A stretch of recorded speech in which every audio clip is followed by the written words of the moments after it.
दुनिया भर में पंजाबी बोलने और समझने वाले दोस्तों को अस्सलाम वालेकुम। मैं अली असगर ताज। प्यारे दोस्तों, अज जिन्होंने दोस्तों के नाल असी गलबात करांगे, ये साडे मशरकी पंजाब तो आए हुए मेहमान ने। तो सब तो पहला तो जी मैं तुहानू जी आयां नूं आखदा वां, तुसीं पाक धरती दे उत्ते तशरीफ लिआए। जनाब, मैं भी सब तो पहला तुहानू सारिਆਂ ਨੂੰ आदाब करदा। अस्सलाम वालेकुम, सत श्री अकाल। मैं मेरे वालों भी कबूल करो। तुसी जड़ा ना सब तो पहले अपना तारफ ज़रा अपने वेखण वालियां नूं सुनने वालियां दोस्तां नूं करवा दिओ। तुहाडा नाम की है, किस जगह तो तुसी बिलोंग करदे हो? ओके जी। तो मेरा नाम जगदीश सिंह बमरा। बेसिकली मैं जर्नलिस्ट हाँ और पंजाब दे विच जो पंजाब ही नहीं बल्कि सारी दुनिया दे विच जो नंबर 1 ते गुरमुखी विच छपण वाला अखबार है अजीत, मैं तकरीबन 25 साल तो उन्हां दा नुमाइंदा है और अमृतसर जिले नाल बिलोंग रखता है और उत्थों ही मेरा वो सारा अमृतसर जिला मेरा कार्य खेतर है और उत्थों ही मैं ये अपनी रिपोर्टिंग करता है। अच्छा, जिस वेले तुहाडा प्रोग्राम बनिया पाकिस्तान आउण दा ते वो जिहड़े तुहाडे यानी कि तुहाडे जिहड़े ख्यालात सन वो की सन? जिवें असीं मिसाल के तौर पर मैं तुहानूं एक एग्जाम्पल दिंदा वां कि जिवें असीं मक्का शरीफ जाना होवे, मदीना शरीफ जाना होवे, साडी एक साडियां मुहब्बतां दा मरकज़ है। यकीनी तौर पर जिहड़ा पाकिस्तान है ये इत्थे गुरुआं दी धरती है ते तुहाडीआं मुहब्बतां दा मरकज़ है। ते वो तुहाडी की फीलिंग सी? मैं तुहानूं दस नहीं सकदा कि लेकिन लफ्ज़ां दे विच कोई ना कोई ते तुसीं वो बिल्कुल जी। हाँ जी। मतलब साडे सिख धर्म दे बानी जो पहले गुरु ने श्री गुरु नानक देव जी महाराज, वो उन्हां दा जन्म स्थान ननकाना साहिब है। ये लाहौर दे विच इत्थे गुरु अर्जन देव जी जो साडे 5वें गुरु सन, उन्हां नूं इत्थे तत्ती तवी ते बिठा के मौके की हुकूमत ने शहीद कर दिता सी। ये साडा बहुत मुकद्दस स्थान है। इत्थे गुरुद्वारा सिंह सिंघणियां, चूना मंडी च होर गुरुद्वारा साहिबान ने, ये बड़े सारे इत्थे गुरुद्वारा साहिबान ने। और ये 47 की जिहड़ी वंड हो गई, जदों आज़ादी मिली आ सानूं, साडे पंजाब दी देश की वंड हो गई और उस तो बाद ये जिहड़े साडे गुरधाम सी ये साथों दूर हो गए। और कोई भी सिख जदों भी किते कोई उन्होंने मौका मिलता इत्थे पाकिस्तान आउण दा, क्योंकि वीज़ा लैके इत्थे आउणा पैंदा और जदों भी किसी का कोई वीज़ा लगता तो उन्होंने कितनी खुशी होंदी है वो मैनूं पता, जिस तरह मैनूं हुई खुशी।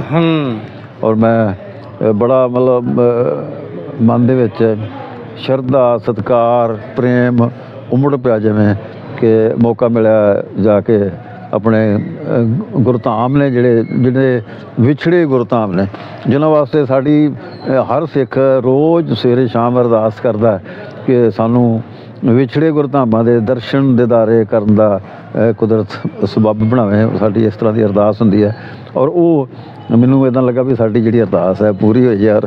इस धरती ते गुरुआं दी धरती ते मैं पहुंचा और मैनूं बहुत चंगा लगा। ननकाना साहब भी गए हैं, इत्थे भी लाहौर दे भी गुरुद्वारा साहिब दे दर्शन अपने नाल दसो कि तुसीं किन्नी तरीक नूं इत्थे आए सो? अच्छा। और फिर किहड़ियां जगह ते तुसीं हाज़री दित्ती और किहड़े दोस्तां दे नाल तुहाडी मुलाकात होई? सब तो पहला जिहड़ा साडा सिस्टम है वो मैं दसदा। हाँ जी। असीं किस प्लेटफार्म तो तुसीं तशरीफ लिया? साईं मियां मीर इंटरनेशनल फाउंडेशन दे असीं एक बनाया होया है, जिस ते चेयरमैन साडे सरदार हरभजन सिंह बराड़ जो अमृतसर रहिंदे ने, वो इत्थे आए हुए ने साडे नाल ही ने और उन्हां दी रहनुमाई दे विच असीं इत्थे आए हाँ। 5 आदमी सां असीं इत्थे जिहड़े पहुंचे और सब तो पहलां तो असीं जदों चले उत्थों अमृतसर तो वाघा बार्डर ते पहुंचे और वाघा बार्डर तो जो साडी जरूरी कोई पड़ताल वगैरह होंदी है कागजात दी, वो सारा कुछ करके जदों उत्थों असीं फारिग होए और पाकिस्तान दे विच एंटर कीता। उस तो अगे सानूं इत्थों दे कोई बराड़ साहब दे जानकार ने, उन्हां दा पिंड वो नाल ही आ बॉर्डर दे खारा जल्लो मोड़ दे कोल खारा पिंड है और अमानुल्ला खारा वो बजुर्गों का नाम है। ਉਹਨਾਂ ਦਾ ਬੇਟਾ ਸਾਨੂੰ ਉੱਥੇ ਲੈਣ ਗਿਆ ਸੀਗਾ। ਤੇ ਸਭ ਤੋਂ ਪਹਿਲਾਂ ਅਸੀਂ ਉਹਨਾਂ ਦੇ ਉੱਥੇ ਘਰ ਗਏ, ਉੱਥੇ ਉਹਨਾਂ ਨੂੰ ਮਿਲੇ ਔਰ ਚਾਹ ਪਾਣੀ ਪੀਤਾ ਔਰ ਉਸੇ ਫਿਰ ਸ਼ਾਮ ਨੂੰ ਯਾਨੀ ਕਿ ਪਹਿਲੀ ਮਹਿਮਾਨ ਨਵਾਜ਼ੀ ਤੁਹਾਡੀ ਉਹਨਾਂ ਨੇ ਆਉਂਦੇ ਖਾਰਾ ਸਾਹਿਬ ਬਿਲਕੁਲ ਜੀ ਬਿਲਕੁਲ। ਔਰ ਮੈਂ ਖਾਰਾ ਸਾਹਿਬ ਦੀ ਥੋੜ੍ਹੀ ਜਿਹੀ ਗੱਲ ਦੱਸਦਾ। ਉਹਨਾਂ ਦਾ ਪਿਛੋਕੜ ਵੀ ਸਿੱਖ ਪਰਿਵਾਰ ਨਾਲ ਮਿਲਦਾ ਅਤੇ ਇੱਥੋਂ ਦੇ ਹੀ ਉਹ ਰਹਿਣ ਵਾਲੇ ਨੇ ਪੁਰਾਣੇ, ਔਰ ਬਾਅਦ ਵਿੱਚ ਸ਼ਾਇਦ ਉਹਨਾਂ ਦਾ ਕੋਈ ਮੁਸਲਮਾਨ ਹੋ ਗਿਆ। ਉਹਨਾਂ ਦੇ ਵੱਡੇ ਵਡੇਰਿਆਂ ਦੀਆਂ ਗੰਡਾ ਸਿੰਘ ਦੱਸਦੇ ਸੀ ਉਹਨਾਂ ਦਾ ਨਾਂ, ਉੱਥੇ ਸਮਾਧਾਂ ਨੇ ਉਹਨਾਂ ਦੇ ਪਿੰਡ ਦੇ ਵਿੱਚ ਵੀ ਅਜੇ ਵੀ। ਔਰ ਉਹ ਮਨ ਦੇ ਵਿੱਚ ਉਹਨਾਂ ਦੇ ਬੜਾ ਪਿਆਰ ਹੈ ਆਪਣੀ ਕੌਮ ਦੇ ਨਾਲ, ਸਿੱਖਾਂ ਦੇ ਨਾਲ, ਗੁਰੂ ਘਰ ਦੀਆਂ ਸੰਗਤਾਂ ਦੇ ਨਾਲ। ਔਰ ਉਹ ਦੱਸਦੇ ਸਨ ਕਿ ਬਹੁਤ ਪਹਿਲਾਂ ਜਦੋਂ ਰੇਲ ਗੱਡੀ ਆਉਂਦੀ ਹੁੰਦੀ ਸੀ ਅਤੇ ਉਹ ਉੱਥੇ ਰੋਕ ਕੇ ਅਤੇ ਜਿੰਨੀਆਂ ਸੰਗਤਾਂ ਉੱਧਰੋਂ ਆਉਂਦੀਆਂ ਸੀ ਚੜ੍ਹਦੇ ਪੰਜਾਬ ਤੋਂ ਇੱਥੇ, ਉਹਨਾਂ ਨੂੰ ਲੰਗਰ ਪਾਣੀ ਛਕਾ ਕੇ ਚਾਹ ਪਾਣੀ ਪਿਲਾ ਕੇ ਫਿਰ ਇੱਧਰ ਨੂੰ ਲਾਹੌਰ ਨੂੰ ਭੇਜ ਦਿੰਦੇ। ਪਹਿਲੀ ਮਹਿਮਾਨ ਨਵਾਜ਼ੀ ਉਹਨਾਂ ਦੀ ਵੀ ਉਹੀ ਕਰਦੇ ਸਨ। ਬਿਲਕੁਲ, ਹਾਂ ਬਿਲਕੁਲ, ਤੁਹਾਡੀ ਵੀ ਮਹਿਮਾਨ ਨਵਾਜ਼ੀ ਉਹਨਾਂ ਨੇ। ਬਿਲਕੁਲ ਜੀ ਬਿਲਕੁਲ ਇਸੇ ਤਰ੍ਹਾਂ ਹੈ ਜੀ। ਉਸ ਤੋਂ ਬਾਅਦ ਅਸੀਂ ਇੱਥੇ ਆ ਗਏ ਜੀ, ਲਾਹੌਰ ਆ ਗਏ। ਔਰ ਅਗਲੇ ਦਿਨ ਇੱਥੋਂ ਇਹ 13 ਤਰੀਕ ਦੀ ਗੱਲ ਹੈ ਜਦੋਂ ਅਸੀਂ ਉੱਧਰੋਂ ਆਏ। 14 ਤਰੀਕ ਨੂੰ ਇੱਥੋਂ ਫਿਰ ਅਸੀਂ ਸ਼ੇਖੂਪੁਰਾ ਸਾਈਡ 'ਤੇ ਉੱਧਰ ਨੂੰ ਗਏ। ਰਸਤੇ ਦੇ ਵਿੱਚ ਇੱਕ ਝਾਮਕਾ ਪਿੰਡ ਹੈ, ਹਾਂਜੀ, ਜਿੱਥੇ ਉਹ ਇੱਕ ਉਸਤਾਦ ਵਾਰਸੀ ਸਾਹਿਬ ਨੇ ਜੋ ਬੜੀ ਪਿਆਰੀ ਹੀਰ ਗਾਉਂਦੇ ਨੇ, ਹਾਂਜੀ ਬਿਲਕੁਲ, ਬੜੀ ਪਿਆਰੀ ਉਹਨਾਂ ਦੀ ਆਵਾਜ਼ ਹੈ। ਔਰ ਉਹਨਾਂ ਨੇ ਸਾਨੂੰ ਉੱਥੇ ਬੁਲਾਇਆ ਸੀ। ਉੱਥੇ ਉਹਨਾਂ ਦੇ ਜਿਹੜਾ ਉਹਨਾਂ ਨੇ ਸੈਯਦ ਵਾਰਿਸ ਸ਼ਾਹ ਸਾਹਿਬ ਦਾ ਦਰਬਾਰ ਬਣਾਇਆ ਹੋਇਆ, ਹਾਂਜੀ, ਜੰਡਿਆਲਾ ਸ਼ੇਰ ਖਾਂ, ਜੰਡਿਆਲਾ ਸ਼ੇਰ ਖਾਂ ਦੇ ਲਾਗੇ ਉਹਨਾਂ ਦਾ ਪਿੰਡ ਆ। ਉੱਥੇ ਅਸੀਂ ਗਏ ਉਹਨਾਂ ਦੇ ਕੋਲ ਔਰ ਉਹਨਾਂ ਨੇ ਬੜੇ ਪਿਆਰ ਨਾਲ ਸਾਨੂੰ ਵੈਲਕਮ ਕੀਤਾ, ਸਾਡਾ ਇਸਤਕਬਾਲ ਕੀਤਾ। ਔਰ ਜਿਵੇਂ ਤੁਹਾਡੇ ਇੱਥੇ ਇੱਕ ਰਿਵਾਜ ਆ ਕਿ ਗੁਲਾਬ ਦੇ ਫੁੱਲਾਂ ਦੇ ਹਾਰ ਪਾਉਣੇ, ਜਿਹੜਾ ਜਦੋਂ ਇਸਤਕਬਾਲ ਕਰਦੇ ਨੇ ਨਾ ਉਦੋਂ ਖਾਸ ਤੌਰ ਤੇ ਜਿਹੜੇ ਗੁਲਾਬ ਦੇ ਫੁੱਲ ਨੇ, ਹਾਂਜੀ, ਕਿਉਂਕਿ ਜਿਹੜੇ ਫੁੱਲ ਹੁੰਦੇ ਨੇ ਵੈਸੇ ਵੀ ਮੁਹੱਬਤ ਦੀ ਨਿਸ਼ਾਨੀ ਹੁੰਦੇ ਨੇ। ਜੀ ਬਿਲਕੁਲ ਜੀ, ਤੇ ਉਹਨਾਂ ਦੇ ਨਾਲ ਹੀ ਜਿਹੜਾ ਨਾ ਵੈਲਕਮ ਕੀਤਾ ਜਾਂਦਾ। ਉਹਨਾਂ ਨੇ ਸਾਡੇ ਗਲਾਂ 'ਚ ਗੁਲਾਬ ਦੇ ਫੁੱਲਾਂ ਦੇ ਹਾਰ ਪਾ ਕੇ ਤੇ ਪੱਤੀਆਂ ਵੀ ਸੁੱਟਦੇ ਨੇ, ਪੱਤੀਆਂ ਵੀ ਸੁੱਟਦੇ ਨੇ, ਸੁੱਟੀਆਂ ਬਿਲਕੁਲ ਜੀ ਬਿਲਕੁਲ। ਔਰ ਫਿਰ ਢੋਲ ਦੇ ਡੱਗੇ ਨਾਲ ਢੋਲ ਖੜਕਾ ਕੇ, ਜਿਹੜੀ ਪੰਜਾਬ ਦੀ ਰੀਤ ਹੈ, ਬਿਲਕੁਲ ਜੀ ਬਿਲਕੁਲ, ਸਾਨੂੰ ਫਿਰ ਉੱਥੇ ਲੈ ਕੇ ਗਏ ਉੱਥੇ। ਔਰ ਉੱਥੇ ਅਸੀਂ ਆ ਕੇ ਉਹ ਚਾਦਰ ਚੜਾਈ ਦਰਬਾਰ ਤੇ ਬਰਾੜ ਸਾਹਿਬ। ਅਸੀਂ ਇਹਦਾ ਮਤਲਬ ਤੁਸੀਂ ਜਿਹੜਾ ਨਾ ਉਹ ਪੀਰ ਸੈਯਦ ਵਾਰਿਸ ਸ਼ਾਹ ਸਾਹਿਬ ਦੇ ਦਰਬਾਰ ਤੇ ਵੀ ਗਏ? ਉਹ ਬਾਅਦ ਵਿੱਚ ਗਏ, ਉਹ ਮੈਂ ਤੁਹਾਨੂੰ ਦੱਸਦਾ। ਪਹਿਲਾਂ ਉੱਥੇ ਵਾਰਸੀ ਸਾਹਿਬ ਦੇ ਕੋਲ ਗਏ ਜਿੱਥੇ ਉਹਨਾਂ ਨੇ ਬਣਾਇਆ ਆਪਣਾ ਪ੍ਰੋਗਰਾਮ, ਤੇ ਉਸ ਤੋਂ ਬਾਅਦ ਫਿਰ ਅਸੀਂ ਨਨਕਾਣਾ ਸਾਹਿਬ ਚਲੇ ਗਏ। ਠੀਕ ਹੈ। ਨਨਕਾਣਾ ਸਾਹਿਬ ਵੀ ਜਾਣ ਤੋਂ ਪਹਿਲਾਂ ਸਾਡਾ ਪੜਾਅ ਸੀ ਫੈਸਲਾਬਾਦ। ਫੈਸਲਾਬਾਦ ਅਸੀਂ ਸਿੱਧੇ ਪਹੁੰਚੇ। ਮੇਰੇ ਨਾਲ ਹੋਰ ਸਰਦਾਰ ਹਰਭਜਨ ਸਿੰਘ ਬਰਾੜ ਤੇ ਸਾਡੇ ਹੈੱਡ ਨੇ, ਤੇ ਇਹਨਾਂ ਤੋਂ ਇਲਾਵਾ ਇੱਕ ਪ੍ਰੋਫੈਸਰ ਸੁਰਿੰਦਰਪਾਲ ਸਿੰਘ ਮੰਡ, ਉਹ ਵੀ ਸਾਡੇ ਨਾਲ ਸੀ, ਅੰਮ੍ਰਿਤਸਰ ਤੋਂ ਨਾਲ ਆਏ ਸੀ। ਹਾਂਜੀ ਨਾਲ ਸੀ, ਅਸੀਂ 5 ਆਦਮੀ ਸਾਂ। ਔਰ ਇੱਕ ਸਰਦਾਰ ਡਾਕਟਰ ਮਨਜੀਤ ਸਿੰਘ ਢਿੱਲੋਂ, ਉਹ ਉੱਧਰੋਂ ਆਏ ਸੀਗੇ ਮੋਗਾ ਸਾਈਡ ਤੋਂ। ਔਰ ਇੱਕ ਇੰਟਰਨੈਸ਼ਨਲ ਕਬੱਡੀ ਪਹਿਲਵਾਨ, ਕਬੱਡੀ ਦਾ ਖਿਡਾਰੀ ਕਾਲਾ ਗਾਜੀਆਣਾ, ਇਹ ਵੀ ਮੋਗਾ ਜ਼ਿਲ੍ਹੇ ਤੋਂ। ਅਸੀਂ 5 ਆਦਮੀ ਸਾਂ ਜਿਹੜੇ ਇੱਥੇ ਆਏ ਨੇ। ਔਰ ਉਹਨਾਂ ਦੇ ਨਾਲ ਹੀ ਫਿਰ ਅਸੀਂ ਫੈਸਲਾਬਾਦ ਪਹੁੰਚੇ। ਠੀਕ ਹੈ। ਫੈਸਲਾਬਾਦ ਤੁਸੀਂ ਤਾਂ ਬੜੀ ਚੰਗੀ ਤਰ੍ਹਾਂ ਜਾਣਦੇ ਹੋ ਕਿ ਕਬੱਡੀ ਦਾ ਬਹੁਤ ਵੱਡਾ ਨਾਮ ਹੈ। ਹਾਂਜੀ ਦੇਖੋ ਜੀ, ਹਾਕੀ ਦਾ ਤੇ ਕਬੱਡੀ ਦਾ ਉਹ ਗੜ ਹੈ। ਗੁਲਾਮ ਅਬਾਸ ਭੱਟ, ਹਾਂਜੀ, ਤੁਹਾਡੇ ਬੜੇ ਮਸ਼ਹੂਰ ਖਿਡਾਰੀ ਨੇ ਇੰਟਰਨੈਸ਼ਨਲ ਲੈਵਲ। ਔਰ ਸਾਡੇ ਨਾਲ ਜਿਹੜੇ ਆਏ ਸੀ ਕਾਲਾ ਗਾਜੀਆਣਾ, ਉਹਨਾਂ ਦੇ ਉਹ ਦੋਸਤ ਨੇ, ਇਕੱਠਿਆਂ ਭਿੜਦੇ ਵੀ ਰਹੇ ਆ। ਇੰਡੀਆ ਦੇ ਵਿੱਚ ਵੀ, ਪਾਕਿਸਤਾਨ 'ਚ ਵੀ, ਇੰਗਲੈਂਡ, ਕੈਨੇਡਾ, ਅਮਰੀਕਾ, ਉਹਨਾਂ ਦੇਸ਼ਾਂ 'ਚ ਵੀ ਉਹ ਇਕੱਠੇ ਖੇਡਦੇ ਰਹੇ। ਸਾਰੇ ਇੰਟਰਨੈਸ਼ਨਲ ਮੁਕਾਬਲਿਆਂ ਦੇ ਵਿੱਚ ਕਿਤੇ ਆਮਣੇ ਸਾਹਮਣੇ ਆਏ ਬਹੁਤ ਵਾਰ, ਹਮੇਸ਼ਾ ਹੀ। ਔਰ ਬੜੇ ਉਹ ਦੋਸਤ ਨੇ। ਠੀਕ ਹੈ। ਅਸੀਂ ਉਹਨਾਂ ਦੇ ਕੋਲ ਗਏ, ਰਾਤ ਉੱਥੇ ਰੁਕੇ। ਅਗਲੇ ਦਿਨ ਉੱਥੋਂ ਅਸੀਂ ਨਨਕਾਣਾ ਸਾਹਿਬ ਗਏ। ਉੱਥੇ ਜਾ ਕੇ ਦਰਸ਼ਨ ਕੀਤੇ, ਗੁਰੂ ਮਹਾਰਾਜ ਦਾ ਜਾ ਕੇ ਚਰਨ ਬੰਦਨਾ ਕੀਤੀ। ਕੁਛ ਦੇਰ ਉੱਥੇ ਬੈਠ ਕੇ ਰੱਬ ਕੀਤਾ। ਔਰ ਉੱਥੋਂ ਪ੍ਰਸ਼ਾਦ ਲੈ ਕੇ ਤੇ ਸ਼ਾਮ ਨੂੰ ਵਾਪਸ ਆ ਗਏ। ਸਾਡੇ ਨਾਲ ਉੱਥੋਂ ਦੇ ਸੀਗੇ ਕੋਈ ਜਨਾਬ, ਸੀਗੇ ਸਾਡੇ ਇਹਨਾਂ ਦੇ ਮਿੱਤਰ ਨੇ, ਉਹ ਸਾਨੂੰ ਆਪਣੀ ਗੱਡੀ 'ਚ ਬਿਠਾ ਕੇ ਲੈ ਗਏ ਸੀਗੇ। ਤੇ ਫਿਰ ਦੁਬਾਰਾ ਅਸੀਂ ਵਾਪਸ ਫੈਸਲਾਬਾਦ ਆ ਗਏ। ਫਿਰ ਦੁਬਾਰਾ ਫੈਸਲਾਬਾਦ ਚਲੇ ਗਏ? ਹਾਂਜੀ। ਅਸੀਂ 3-4 ਦਿਨ ਉੱਥੇ ਰੁਕੇ, ਉਹਨਾਂ ਦੇ ਹੀ ਘਰ। ਉਹ ਬੜੇ ਉਹ ਪਿਆਰੇ ਇਨਸਾਨ ਨੇ, ਬੜੇ ਮਹਿਮਾਨ ਨਿਵਾਜ਼ ਨੇ। ਔਰ ਅਸੀਂ ਦੇਖਿਆ ਕਿ 50 60 100 ਆਦਮੀ 40 ਆਦਮੀ ਪੱਕੇ ਹੀ ਉਹਨਾਂ ਦੇ ਘਰ ਆਣ ਕੇ ਤੇ ਰੋਟੀ ਪਾਣੀ ਖਾਂਦੇ ਆਲ ਟਾਈਮ ਮਹਿਮਾਨ ਲੰਗਰ ਉਹਨਾਂ ਦਾ ਚੱਲਦਾ ਰਹਿੰਦਾ ਜੀ, ਚੱਲਦਾ ਰਹਿੰਦਾ ਹਮੇਸ਼ਾ ਉਹਨਾਂ ਦਾ ਲੰਗਰ ਚੱਲਦਾ ਰਹਿੰਦਾ। ਔਰ ਉਹ ਵੀ ਬੜੇ ਖਿੜੇ ਮੱਥੇ ਸਾਰਿਆਂ ਨੂੰ ਜੀ ਆਇਆ ਕਹਿ ਕੇ ਤੇ ਆਂਦੇ ਵੀ ਆਓ ਪਹਿਲਾਂ ਰੋਟੀ ਖਾਓ, ਚਾਹ ਪੀਓ, ਜੇ ਚਾਹ ਦਾ ਟਾਈਮ ਤੇ ਚਾਹ ਪੀਓ, ਜੇ ਰੋਟੀ ਦਾ ਟਾਈਮ ਤੇ ਰੋਟੀ ਖਾਓ ਜੀ। ਉੱਥੋਂ ਦੀ ਮੈਂ ਇੱਕ ਤੁਹਾਡੇ ਨਾਲ ਹੋਰ ਗੱਲ ਸਾਂਝੀ ਕਰਨੀ ਚਾਹੁੰਦਾ। ਫੈਸਲਾਬਾਦ ਤੋਂ ਗੋਜਰਾ ਦੱਸਦੇ ਨੇ 40 ਕਿਲੋਮੀਟਰ ਦੂਰ ਹੈ। ਬਿਲਕੁਲ।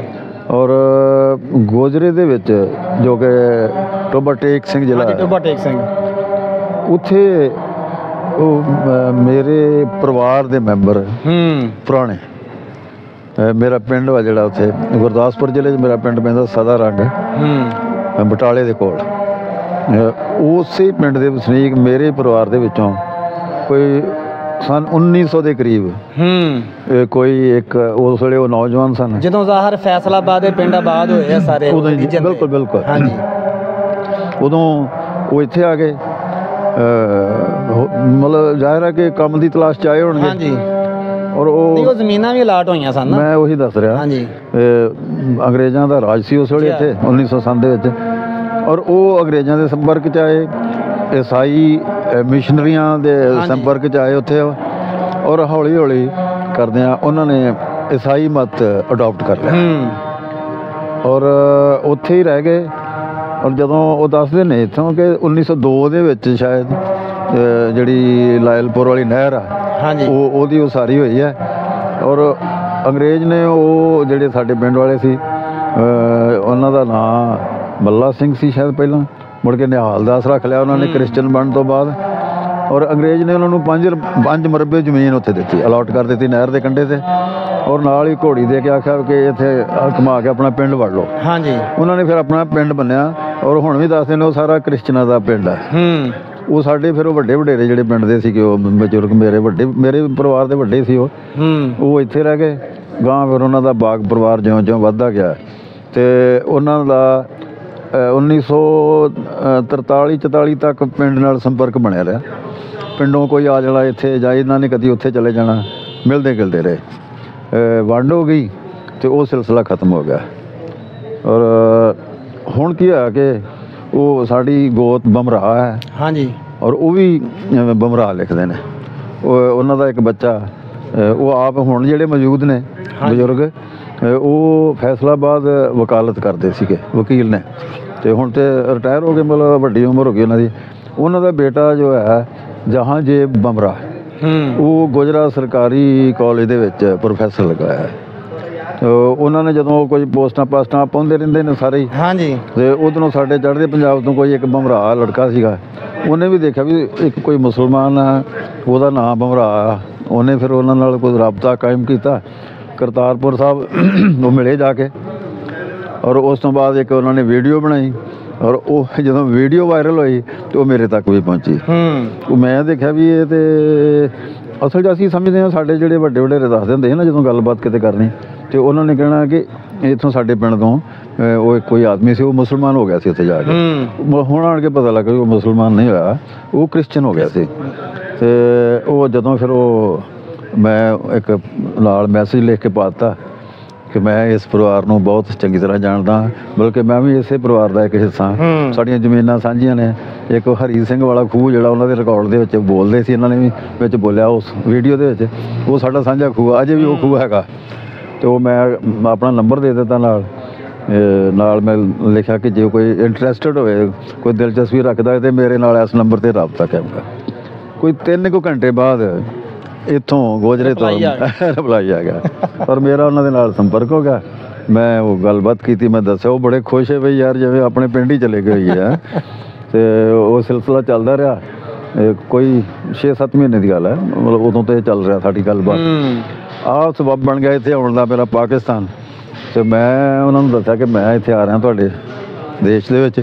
ਔਰ ਉਹ ਜਹਾਂਜੇਬ ਜਿਹੜਾ ਪ੍ਰੋਫੈਸਰ ਆ, ਉਹ ਬੜਾ ਖੁਸ਼ ਆ, ਉਹਨਾਂ ਦਾ ਵੀ ਚਾਚਾ ਜੀ 1 ਹਫ਼ਤਾ ਤੁਸੀਂ ਮੇਰੇ ਕੋਲ ਰਹਿਣਾ ਘੱਟੋ ਘੱਟ, ਮਤਲਬ ਇੰਨਾ ਚਾਅ ਕੀਤਾ ਨੇ। ਅਤੇ ਮੈਂ ਕਿਹਾ ਕੋਈ ਨਹੀਂ ਪੁੱਤਰਾ, ਅਸੀਂ ਜ਼ਰੂਰ ਆਵਾਂਗੇ ਤੇਰੇ ਕੋਲ।